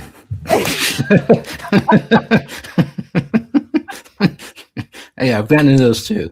So we're not going to go there today because we ain't got time for that. But we acknowledge that some people don't think that Dream Factory is not an album. I do, because it has different configurations and it's been assembled and all that. And then on Thursday we have horn overdubs and some mixing of Slow Love, as well as a mix of Yeah, You Know. And then on Friday and Saturday we have some more dates on the Hit and Run tour in Detroit. What up, though? And then we have Friday, the Masonic Temple Auditorium, as well as Saturday, Cobo Arena. And then in between these two, if I have I could be wrong. When did the Electrifying Mojo interview happen? Do you think it was the night of the first date, right? I thought it was after Cobo Hall. You think it was after Cobo Hall? Okay. Yeah. So, all right. So after Cobo, because I was meaning to check it before I did, so I'll take your word for it. Okay, I showed this last week before we get into this week, and Sheila kind of went over this, so I want to slow down just for a hot second. I always wonder, why in the heck does Vanity have on a parade outfit in peach in 1986 when she had supposedly flown the coupe? So I have to give thanks to the Prince Archive for letting me know she's on her way, to the Tramps nightclub in Beverly Hills on May 3rd, 1986. And Prince had performed earlier with the Revolution that day in LA at the Wilton Theater, which Sheila talked about last week. And so also I was able to find this picture, which is even because I've never seen the bottoms. Yeah. So like seeing her in the complete outfit. And more than likely, this photo is also Ron Galella, because he took a lot of photos of Vanity. I love this photographer because he loved Vanity, because he took a lot of photos of her around this time. So I'm assuming it's probably a Ron photo. But this is an incredible photo of seeing Vanity in 86 in this parade outfit that obviously Prince gave her. So anyway, I just wanted to clarify why I had that. And it was always, I never knew why she had it on, where she was going. So I was just really thrilled that someone posted this a few weeks ago. So I wanted to clear that out for some people because I mentioned this. And also Sheila came to the same club, and this is what Sheila was looking like. So Sheila is very much into her, what I call her Sheila E era, with like the blonde and the longer hair and all of that. And this photo is by Steve Granitz. And so now we can move on to our first reading of the day, which, Arthur, if you don't mind, Tuesday, June 3rd, 1986. And we can skip the quote by Susan Rogers because we don't have time for that. All right. Tuesday, June 3rd, we've got Pride and the Passion, 2-track edit and crossfades. Love and Sex, 2-track edit and crossfades. Soul Salsa, wait for it, 2-track edit and crossfades. And we have Sheila E's third album, Assembled, edits and credit and crossfades. Happened at Sunset Studio, late as hell. Prince is the producer, Sheila E is the artist. Prince was named but scratched out, and Coke Johnson was the engineer. Prince flew back to Minneapolis, leaving Sheila to work on her album. Over the last few days, she'd recorded overdubs on Soul Salsa and likely some other tracks, preparing them for this session. During this shift, crossfades, edits, and dissolves were done on several tracks, and Sheila's album was compiled during this short session. Prince did not attend the session, and Sheila oversaw the work. but she was not as enthusiastic about where she was in her career. In 1987, Sheila explained her thoughts on making a switch. I'm more comfortable being in the background, playing behind someone. I can play drums and percussion and not have to worry about carrying a show. There's incredible pressure on a solo artist. You don't have that kind of pressure as a background player. I just need a break from it. It was also becoming obvious to some of those around Prince that Sheila wasn't alone in her thoughts about backing away from fronting her own band. There's absolutely no doubt in my mind that Prince's long-term vision was that Sheila was going to end up being the drummer in the band, reflected Eric Leeds. 2 cassettes were made, one C60 and one C90 were made of the collection. All right, so this is where Arthur and I also disagree, but that's okay. We love each other still. So I love Sheila as a drummer. So, okay, go ahead, finish the thought. And I know Arthur is not the biggest fan of Sheila as a drummer, but as everybody should know, the Love Sexy Sign of Times band is my favorite Prince band, and I am happy that Sheila did not want to be in the front and that she wanted to become the drummer. So that's all I want to say about that. Oh, wait, you took that moment just to say that? All right. I'm trying to be positive. Oh, yeah, you're positive. It's a community. Yes, it's a community. But so how do you feel about this, Arthur? About your side note or about what we read? Well, about what we what we read was that Sheila, it was clear to everybody that Sheila wanted to step down as being part of the front. Yeah. She Okay. wanted to become Prince's drummer. So it is about the reading. Right. So I think that for me, I grew up playing drums. I've talked about it before, but I'm not great at it. Aside from all of that, I was really aware of drums on Prince records. And when, as early as Sheila playing drums on Pop Life, I thought, oh man, you know what? I think she's going to be in a band one day. But I was really, I'm a big Bobby C fan. I catch flack for that, but I'm a big Bobby Z fan. I know that. Yeah. And so, her being, let me split it this way. Her being in Prince's band after the breakup of the Revolution was not a surprise to me, so much as Prince breaking up the Revolution was a shocker. Does that make sense? Yep. And I've seen Sheila in the Love 60 band only twice. And I saw the Sheila E show in 1986, supporting Romance 1600. I am a Sheila E fan. She's not my favorite drummer for the band with no name.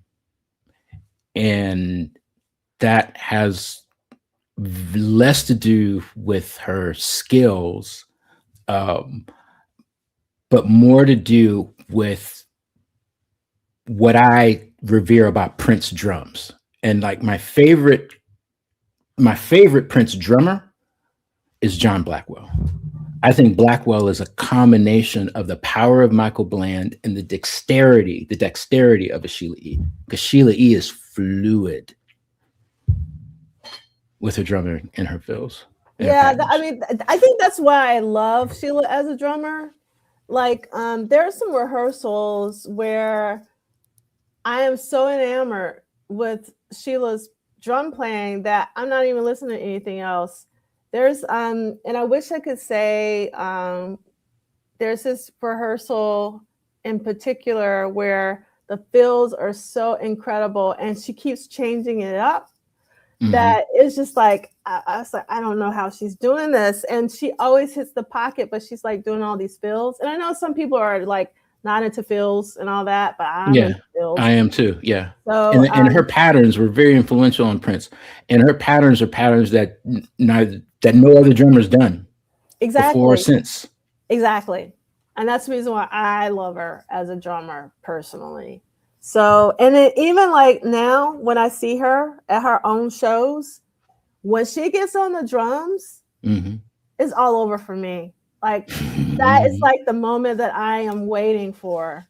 Like, because she is very powerful in my personal opinion on the drums, but it is like the intricacy of some of her patterns, and it's just like stuff that I never hear another drummer does because they can't do it because of who Sheila E is in terms of like her fluency on all the other percussion instruments. She brings that to the drums, you know? Yeah. So, yeah, for sure.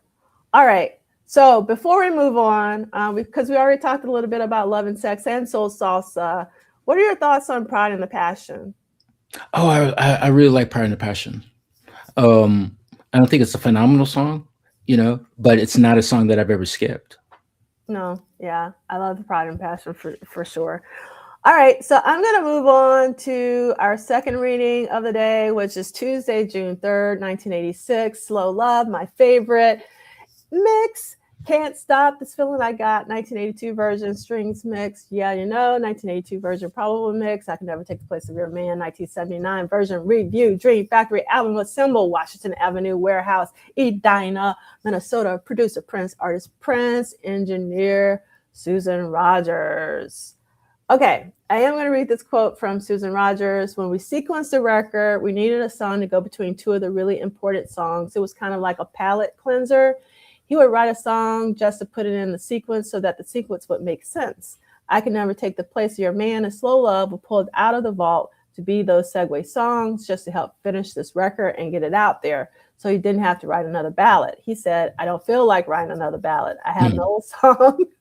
Let's put Slow Love on there. I wish he would have felt like writing another ballad.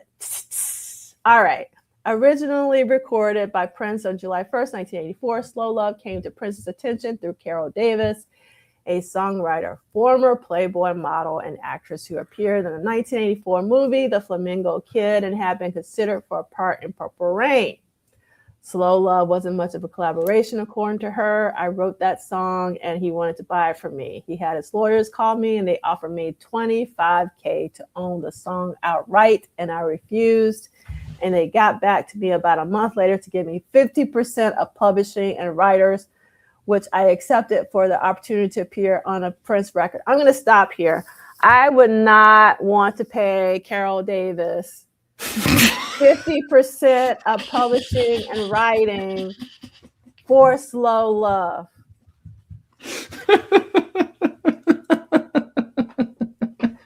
I'm telling you. Okay.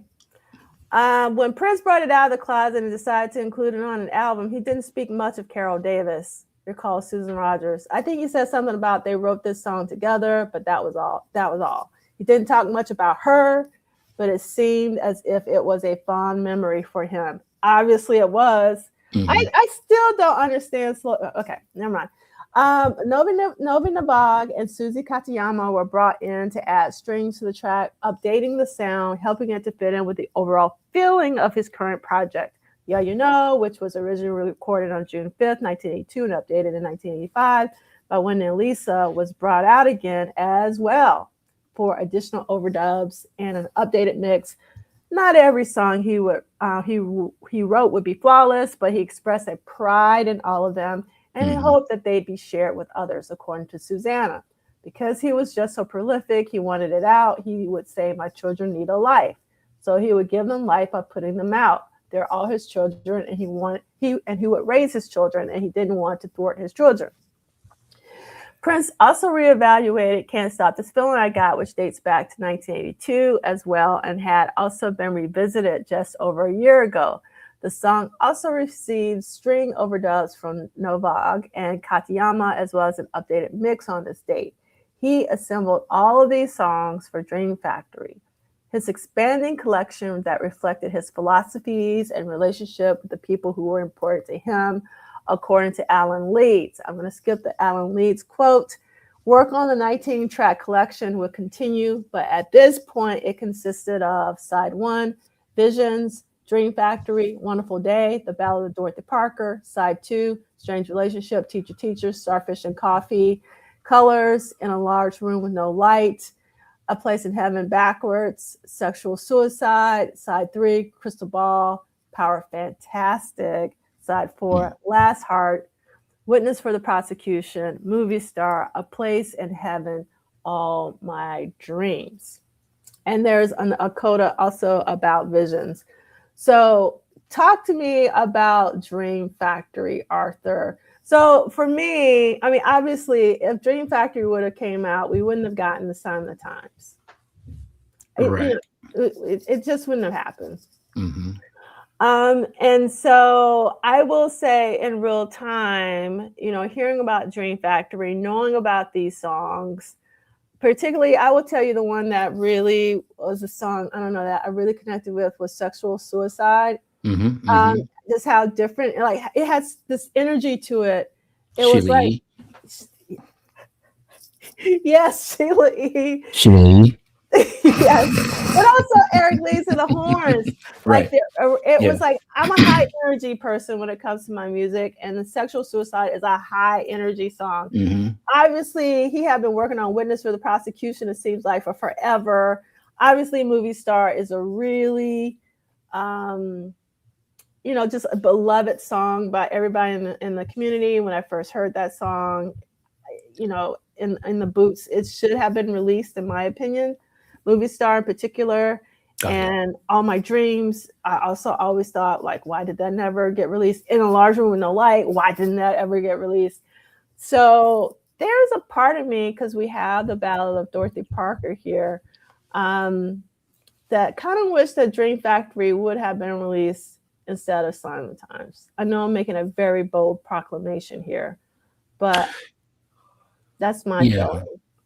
Yeah, I mean, Zakiya actually just dropped a comment, just declarative. Sign of Times is critically acclaimed, and it is. It's like it's the agreed upon masterpiece, and the roots of it is like this three-headed monster of Dream Factory, the Camille Project, and Crystal Ball, and then edited down to the two sets. So.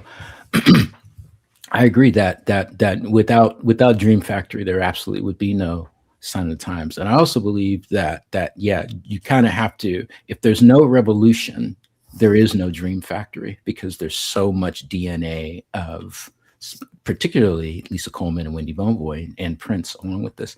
This is the project that the cover story in 1986 of Rolling Stone, where it's Prince's Women, I think is the name of the. That is correct. By Neil Carlin. There are quotes in that article where they're talking about this music. Yes. And reading that article on a BART train going home, it was like, oh my God, I can't wait for this to happen. I really think like the most fun what if for me is, what if Dream Factory was released as a Prince and the Revolution album? I think that this would have been their Pet Sounds from like the Beach Boys, where it's like you've got this notion of this band, coming off this Purple Rain movie, Victorian thing, whatever's happening, and doves and all this, that kind of stuff, and then you get this, which actually is like putting the world on notice that, we are, I mean, for those of you that they may not be familiar, the Beach Boys, just that, the Beach Boys, right?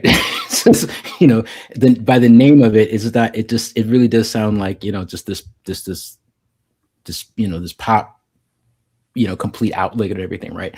But it was like the Beach Boys Pet Sounds album shook the Beatles. Mm-hmm. About the same year as Sgt. Pepper, McCartney was like enthralled by the harmonies and the production value of that record. I really feel like Dream Factory would have been that kind of thing for the Prince and the Revolution unit. And what was left from that album that continued into Sign of the Times is a reason why Sign of the Times is so critically acclaimed. I really find it interesting that in every configuration of Dream Factory, going through the multiple configurations of it, going into Crystal Ball, the multiple configurations of that then distilled down to Sign of the Times, the Ballad of Dorothy Parker was always like the fourth song. It never moved its position. And I know here it closes out side one as I'm sorry, the song It closes out side one, but that's only because Visions is so short. It's just a very short piano interlude. So if you really do have like, 4 songs. Anyway, that's really not relevant. But I think that, in fact, I know that a lot of the bootlegs that I was first exposed to, like Crystal Ball and stuff that happened on and Crucial, came out of these songs. And these were just like phenomenal stuff. Yes. So there are a couple of questions in the chat. One I want to address really quickly. So, Andre, we mentioned earlier that we didn't really want to get into this debate for a time. But Andre is saying, was Dream Factory even something that Prince was serious about releasing, or was it just him compiling tracks together to see where he was going next? I personally think it was an album, a potential for an album, but others are vehemently opposed to that, and they're more relegated to what you have here, that it was just a compilation. But who knows? Only Prince can answer this debate. So we're not going to spend time, just because we have so much to cover with the 2 live dates in Detroit today, and we're almost already at 2. So the other question I was wondering that, Arthur, if you would be interested in answering, if I wonder if the title track for Sign of the Times hadn't tackled a social commentary, would the album be regarded with such heft? Damn, that's a good question. It is. I gotta say, I don't think it would. Think it right here, gun to my head, off the cuff. Because and I say that because the promotion leading up to the release of the album, which we know that the release of the single Sign of the Times, was that. I think it set a tone that helped break up kind of the zeitgeist of Purple Rain and the lows of Under the Cherry Moon, the film, in terms of the critical response to it. I think Sign of the Times, as the opener of the album and also the lead single release, was a clean slate, like flipping an Etch-a-Sketch over and shaking it so that he had a very new palette to begin to create from. And I also think that an important piece of that pre-promotion was Prince's MTV Awards show opening, where he opened with Sign of the Times and Play in the Sunshine. And he's got a very different look. His hair is longer. He's in denim. Yes. Right. And, he's got this dancer, and it opens up with just him and Fink, and Cat dancing. I think overall, with Sign of the Times as the lead, that gave Prince an advantage of clearing the slate of what was before and demarking a new time for him. I agree with that statement. Yeah, it was like a palate cleanser, like Dwayne stated earlier in this chapter. All right, let's move on to Wednesday, June 4th. Do you mind reading that? And you can read the quote from Matt, because it's pretty quick. Okay. Wednesday, June 4th, 1986. Slow Love, horn overdubs and rough mix. Yeah, a mix. It was recorded at Galpin Boulevard, the home studio in Chanhassen, Minnesota. Produced by Prince. Artist was Prince. Engineer Susan Rogers. The quote: I enjoyed playing on Slow Love. Those are some tricky parts, and I think the horn parts really made the song. Matt Atlanta Bliss Bliston. To be clear, it, excuse me, to be in Prince's inner circle, it was mandatory that you could relate to him on a musical level, and he surrounded himself with those who could blend their knowledge with his. It wasn't always a smooth process, but when he trusted another musician, he'd often give them much more latitude to add to his sound. For example, the arrangements of the horn parts for Prince's music relied on a blend of his incredible understanding of how elements work together, but also the skills of those around him. As Eric Leeds recalled, we're going to skip the quote. Okay. And he laughed, he laughed, he laughed. Yeah. Okay. So we got updated mixes of, yeah, that's the whole quote, right? Updated mixes of Yeah, You Know, A Place in Heaven, Witness for the Prosecution, and The Ballad of Dorothy Parker likely took place late in the session on this date or the following day. So what are your thoughts? I don't know where you stand on Slow Love. I skip it. Okay, I do too. We are aligned. I mean, the horns are the star of it. Yeah. I mean, it's like in the Silent Times Live, I can tolerate it more than the recorded version. But it's because of the transition of the horns, you know, as it goes to the next song in the Silent Times Live. But I said this before, but I'm going to say it again. I do not understand why Prince chose to record that when he could have written a ballad himself. And why would he want to give publishing to this Carol Davis woman? Okay, we're going to move on to 50%. Okay, Friday, June 6, 1986, the moment we've all been waiting for. Detroit, venue, the Masonic Temple Auditorium, capacity 4,100, sold out. And this is Wally Safford, may you rest in peace. That was his testing ground. He thought if it'll work in Detroit, it'll work anywhere. So, like he did with the start of the Purple Rain tour, Prince relied on Detroit as a sounding board, according to Jerome Benton.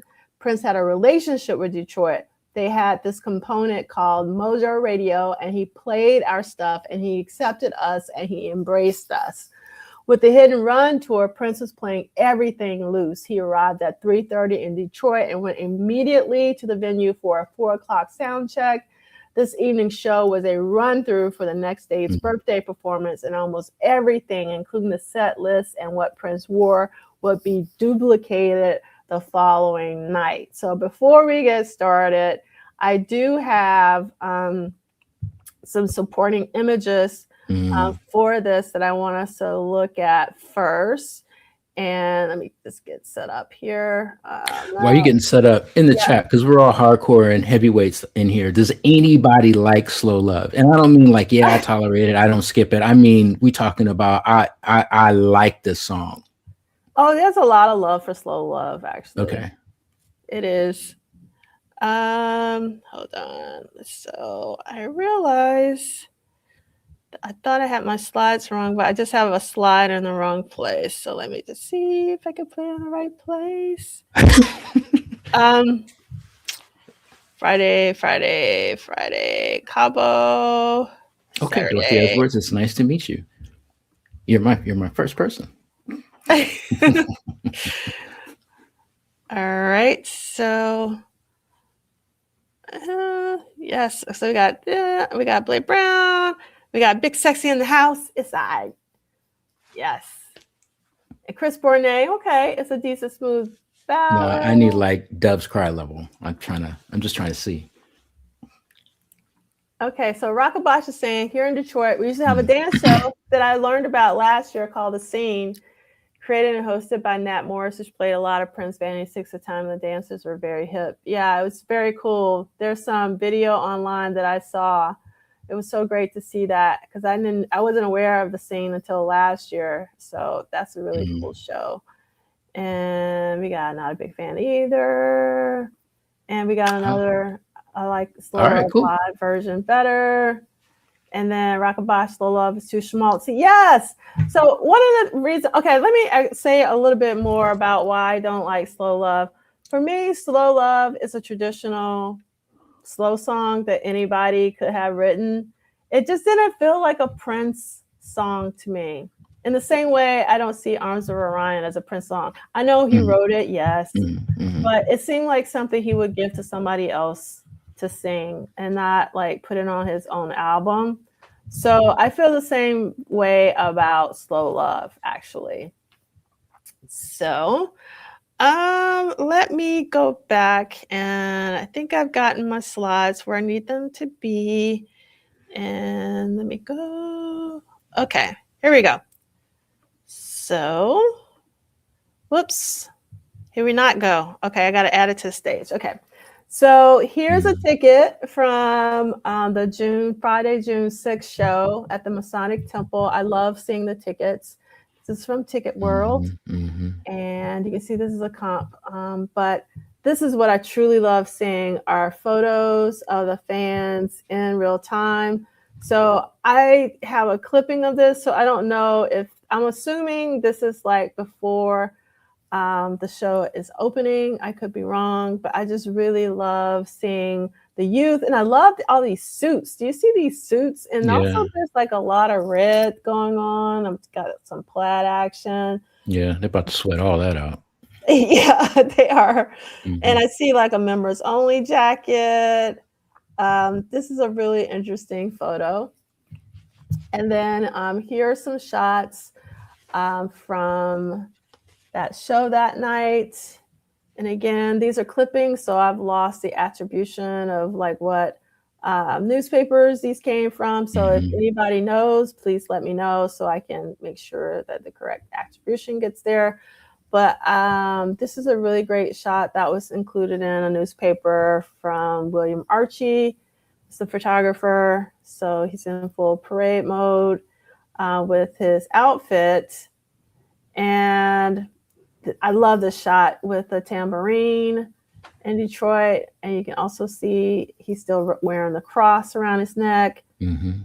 And this photo is by Mark Hoffman. And the caption is Rockstar Prince wows his fans during his concert at Masonic Temple. The packed house responded enthusiastically to the show, billed as the entertainer's birthday party. So this should be attributed to the next day. Sorry about that. And then because he's wearing the same thing on both nights, you don't really know. Yeah, you don't really know with some of the photos, so it gets really hard. But I really love this photo. You can tell he has on the yellow suit here, which is very iconic for the show. I love the shot by William Archie where you can't really tell, but he's kicking his leg up in the air. And the caption is, with a leap from the piano and a high kick, Prince draws a roar from the crowd. And you can also see Eric Leeds in the back to the right. I don't know why, I love seeing Prince and Eric Leeds in the same shot. You didn't see this last week, but there was a leak of the cover of the book of Eric Leeds in the front and Prince jumping up in the air is going to be the cover. And it's so incredible. I don't know. It's just something about seeing Prince and Eric Leeds in the same shot. It's just like really phenomenal. And then this was I'll read this really quick article by Gary Graff, who's like a music writer back then that actually reviewed a lot of Prince shows. So the name of this is Prince of the City. Prince is one guy who knows how to hit a town. He played the First Avenue Club in his hometown of Minneapolis in March without any formal notice in early April. A show at the Metro in Boston was announced that day. Fans in San Francisco had a day and a half's notice for his surprise concert at the Warfield. The same happened 8 days ago for a show at Los Angeles' Wilton Theater. Detroiters should consider themselves lucky. They had 2 days to prepare for Friday night's show at Masonic Auditorium and 4 days for his birthday concert tonight at Cobo Arena. Perhaps it was special consideration for the city Prince considers to be his second home, according to his managers. It was certainly a chance to see a looser, more relaxed Prince than the pop phenomenon who opened his Purple Rain tour with 7 shows at Joe Louis Arena in November 1984. Since then, he's had 2 more albums, Around the Rolling Day and Parade, another #1 hit single in Kiss, and has expanded his band, The Revolution, from 5 to 11 members. Surprise gigs aside, his real tour is scheduled to begin about the 3rd week of July, timed to coincide with the July 2nd release of his second film, Under the Cherry Moon. Now, this article is short, but it is packed with really important information. So I really love this particular article. And I'll read this really quickly. Another one about the Masonic Temple show. Fans go wild for Prince. Sellout crowd marks eve of rock star's birthday by Gene Adamski. Prince, period. He's been called reclusive, erotic, pornographic, and a musical genius. He was at the Masonic Temple Auditorium Friday night for the opener of a surprise 2-night Detroit concert stand in celebration of his 28th birthday, which is today. A bare-chested Prince bounded onto the stage, dressed in skin-tight black satin trousers to the screams and cheers of a sellout audience of 4,500 fans. Prince's show with his band, Revolution, was to feature songs from all of his top albums, but was primarily geared to his second film, Under the Cherry Moon. Prince's first film, Purple Rain, was named after the hit album of the same name. The new film was shot in black and white, and the concert's theme was black and white. The Grammy Award-winning musician and king of new wave rock and roll has titillated teenage audiences and traumatized their parents since he became a force in pop in the early 1980s. His lewd stage gyrations and sexually explicit lyrics have reached the homes of many people. After listening to the lyrics of Prince's Darling Nikki, a group of Washington wives, including Susan Baker, wife of Treasury Secretary James Baker, and Tipper Gore, wife of Senator Al Gore, Democrat Tennessee, last fall started a movement to have guidelines set up to protect listeners from pornographic rock. Prince announced tonight's concert at Cobo Hall late Tuesday, and all 12,191 tickets were sold out within a half hour. So he scheduled a second concert for Friday at the Masonic Temple. The fans' reaction to news reports of the 2 concerts shows how far the rock musician and filmmaker has come. I love that they say the rock musician and filmmaker has come since 1981, when he was the opening act for the Rolling Stones in Los Angeles. Then he was booed viciously by 100,000 fans. Actually, during the panel with Lisa Coleman, one of the questions was, could she talk about the Rolling Stones show? And she said it's something that she still hasn't gotten over. So it was a very traumatic experience for both her, and she was like, as Prince as well. So I thought that was interesting that came up. So do you want to say anything about, any of the images or any of the articles? If not, I can move into Saturday.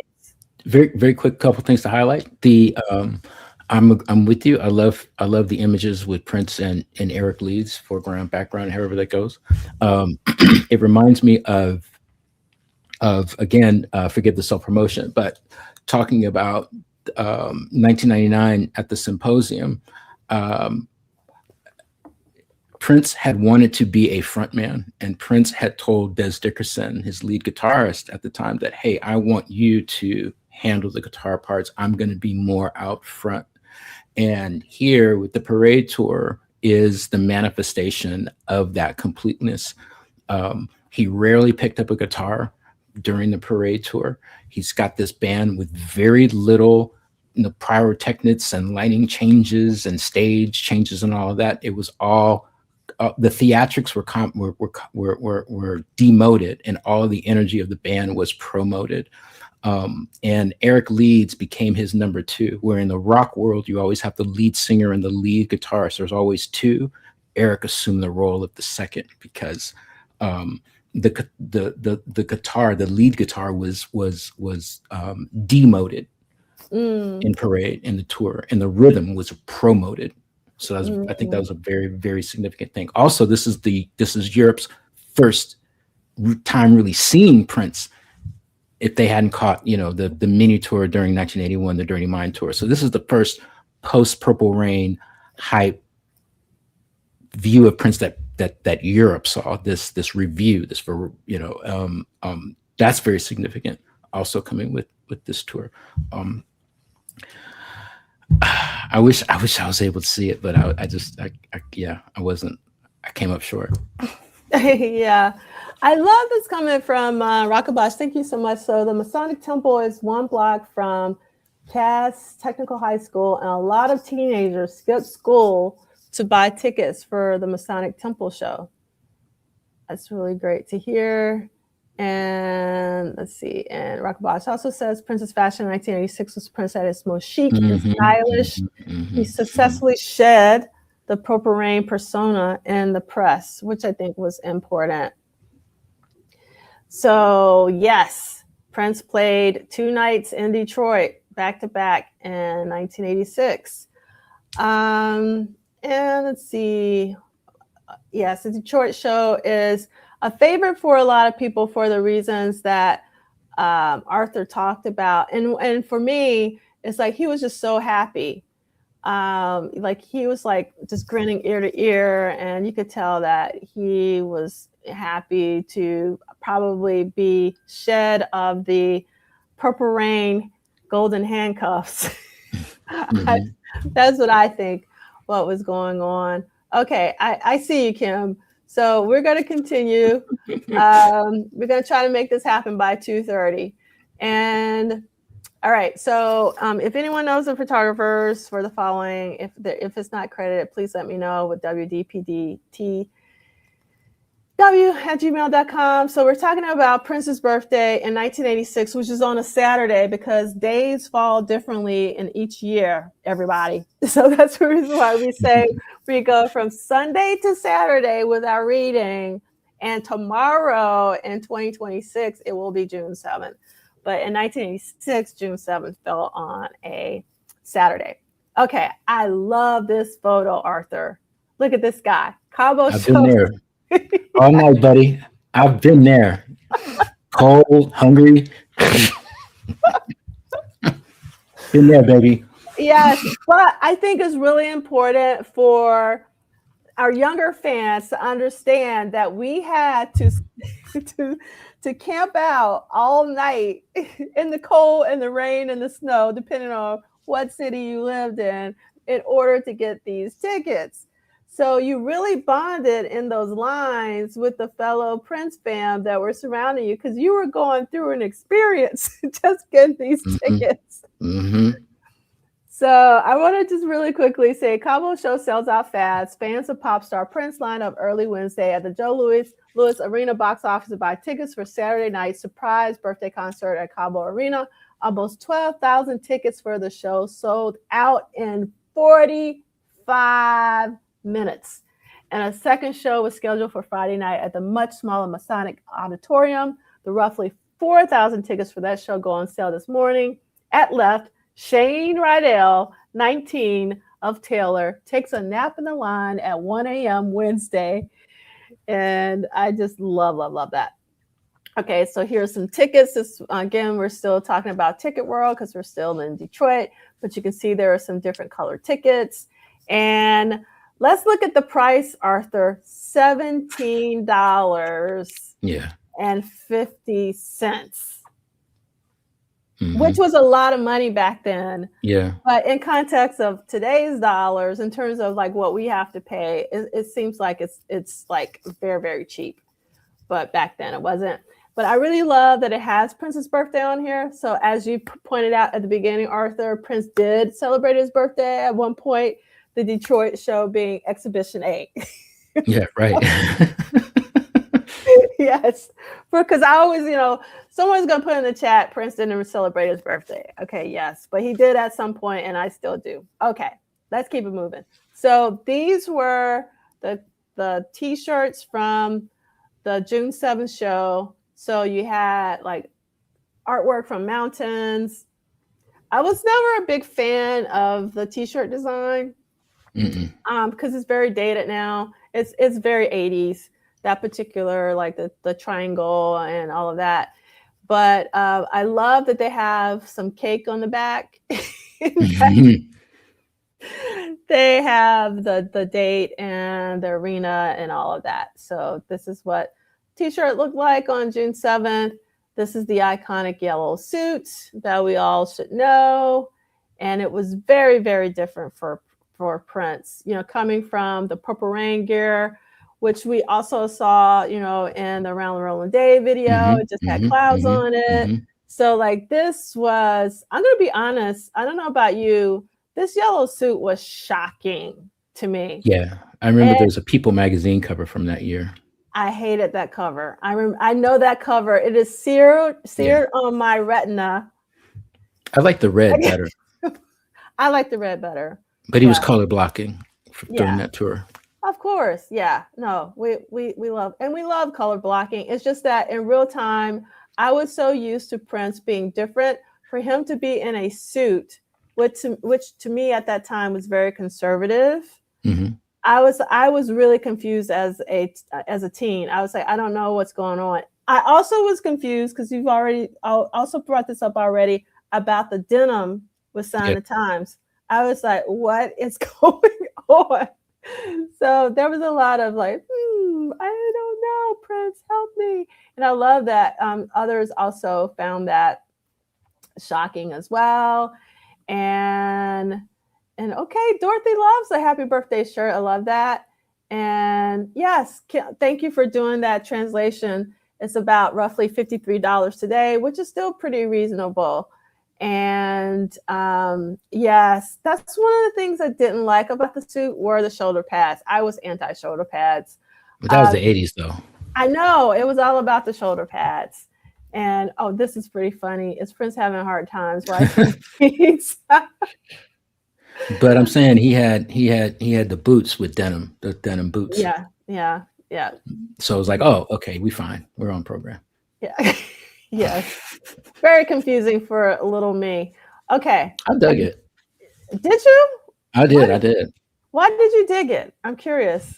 I don't know, man. It was just like a new year, new you kind of look. He had the part down the middle, and the hair was like back shoulder length, and the big, because that was the year 87, the 86, 87. The Guess jeans had that iconic, really popular jean jacket, and it's kind of like, not so much that it was a variation of that design, but I mean, it was really, it spoke to that. Spoke to a very current thing. It was almost like Prince's attempt to dress normally, and I think that was I kind of appreciated that in a way. It was I don't know. I kind of like found the connection to it because like I didn't want to wear suits as a 16-year-old. I wasn't really into that. I wasn't going to wear velour, paisley, and ruffles.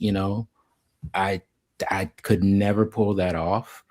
But jeans in a motif of a drum beat and a synth is, it had a very I dare say hip hop. That's not really what I mean, but it had a very in the moment vibe to it.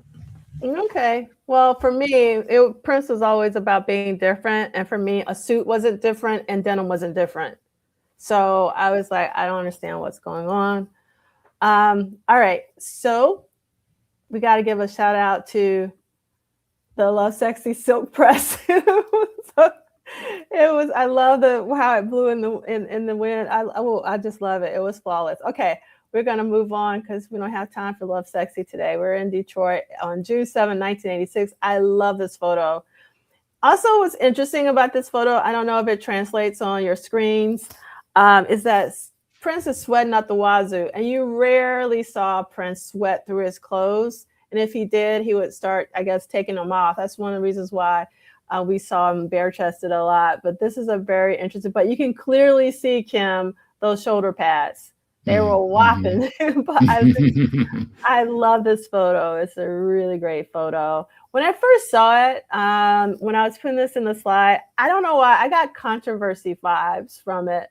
Even Yeah, I see though, it. Yeah. yeah, I got it because of the white shirt, because he was wearing white shirts back then. Also, like how the hair kind of falls in his face, and then like and the mischievous look and all that, and just it's just very reminiscent of controversy for me. And then this is an iconic shot. So you see the black and white floor, you see the revolution, you see Jerome, you see the balloons. Anyone should know this is from the Detroit birthday show, or obviously the previous one, because of unfortunately the same cost, same dress and all of that. And really fantastic shot here. And again, Eric is in the background. I always love seeing that dualness of them. This is a fantastic photo. This is a photo of Greg Brooks' daughter, and it's really, I want to point this out. Oh. Yes, because Greg Brooks has been here during celebration. He's been out at almost all the celebration events. So it's just wonderful to see a photo of his daughter way back from 1986. And I love seeing, are those polka dots? I think they were polka dots. So a little bit of, you get your polka dots before Love Sexy and Parade. And we have a few photos of Prince with kids, and you can always see that he loved kids. You can just tell from this one photo that he loves kids, but there are a lot of photos that we have of Prince interacting with kids. And I love that she has the drumstick like a little Sheila E. So I really love this image here. And I want to read another Gary Graff review. Prince reigned over a joyful birthday party. He sang a line from How Much Is That Doggy in the Window, and hummed a bit of London Bridge is Falling Down. He perched on an organ and made monster faces at the crowd. He tossed enough tambourines and drumsticks into the audience to keep a percussion company in business for the next few years. He danced a lot. He emphasized that, not me. Took his shirt off and said a few dirty words. That's how a 27-year-old pop star from Minneapolis celebrated turning 28 this weekend. But when you're Prince, you can do anything you want. At least that's the position he has taken with his stylistic changes during the year. And the caption for the photo at the bottom, which we now know that particular photo because I have it in another one, is also William Archie. And Prince gave the crowd a show with 20 songs and lots of dancing. And let's see. So these are actually some audience shots. And I love seeing photos taken by people in the audience to give context.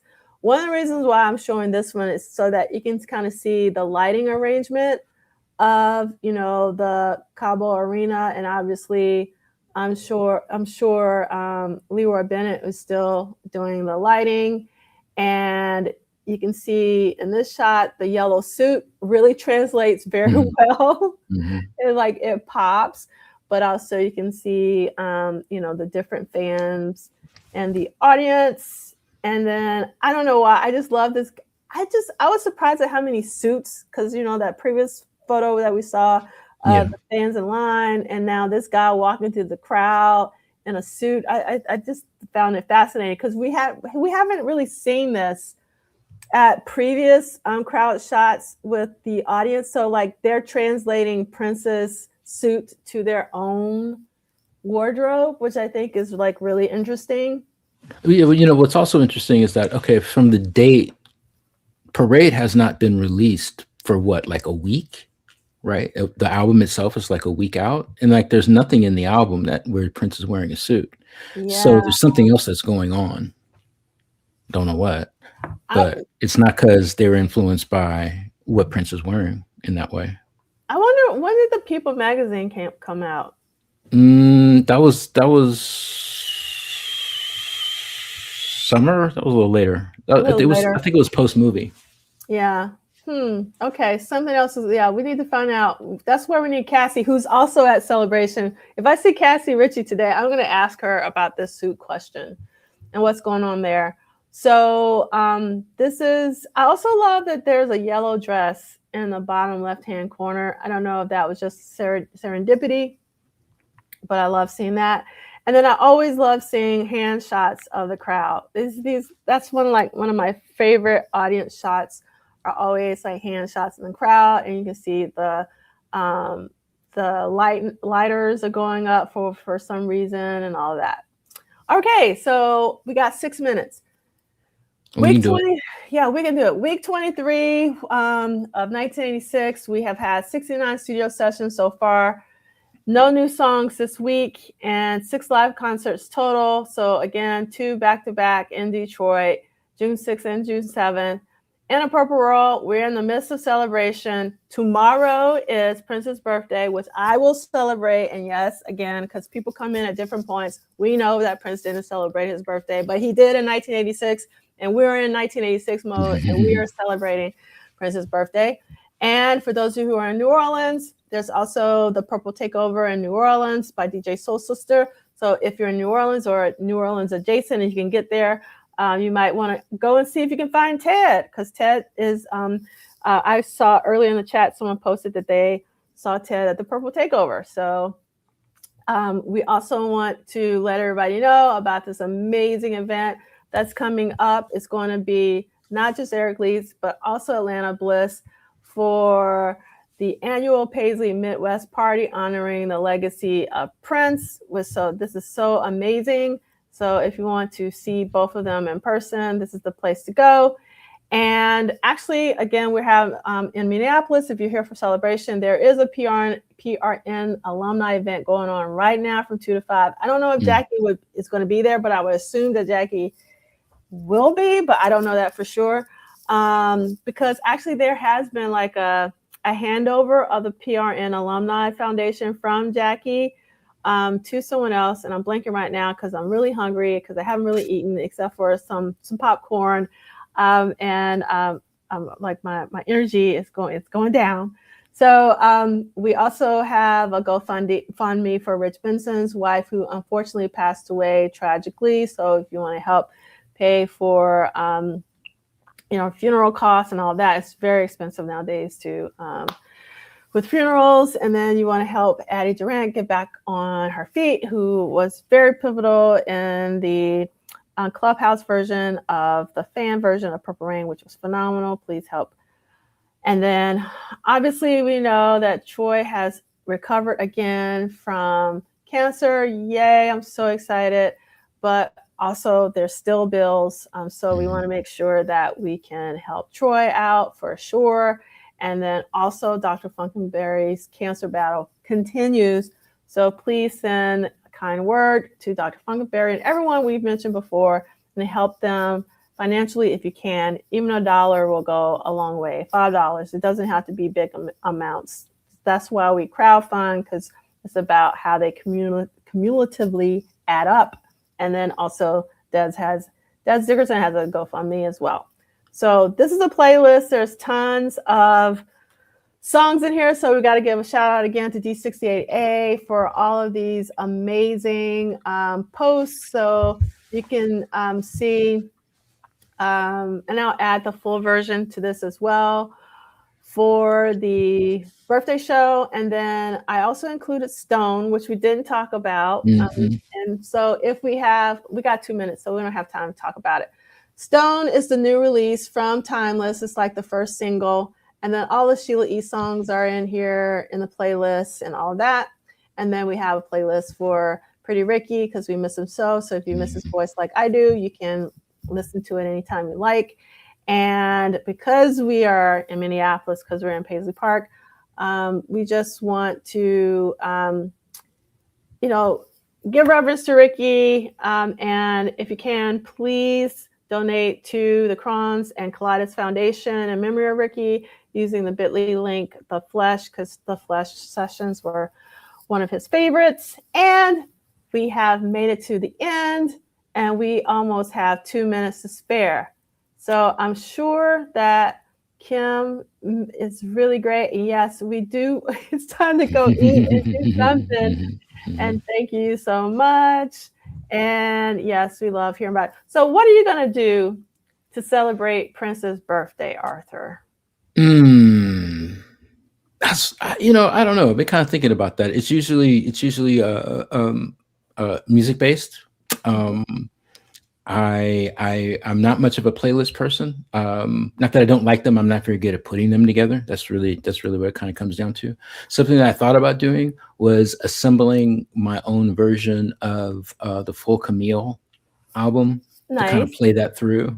I think it's cool with what we talked about, Dream Factory, Crystal Ball, Camille. Having all of those in that you can make.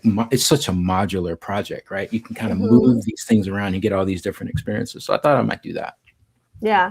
So there are a couple comments I want to highlight with quickness. We still have less than a minute. The time, though. So, possibly the influence of the time and the suits is That's what's a good point. happening. That's a very good point. And another extremely good point is That's a great point. yes, from The Heavenly influence of Fame. Miami Vice during that time. Absolutely, Yes, it absolutely. was huge. All right. So, with that being said, Arthur, can you take us out for our episode? Yes. This has been Duff and Arthur in the Morning, otherwise known as What Did Prince Do This Week. We want to thank you very much for joining us and riding along for the last, 2.5 hours. I want to thank D'Angela for inviting me for the ride along today in the absence of C. Lee McGinnis. We look forward to his return. We look forward to the return of D'Angela, a well-fed, well-rested version of D'Angela Duff, Thank you. and the return of Michael Dean for Prince. What Did Prince Do This Week, episode 176 for next week. My name is Arthur, and thank you very much for tolerating me. Thank you, Arthur. I couldn't have done it without you. And I need you to hit that end stream button.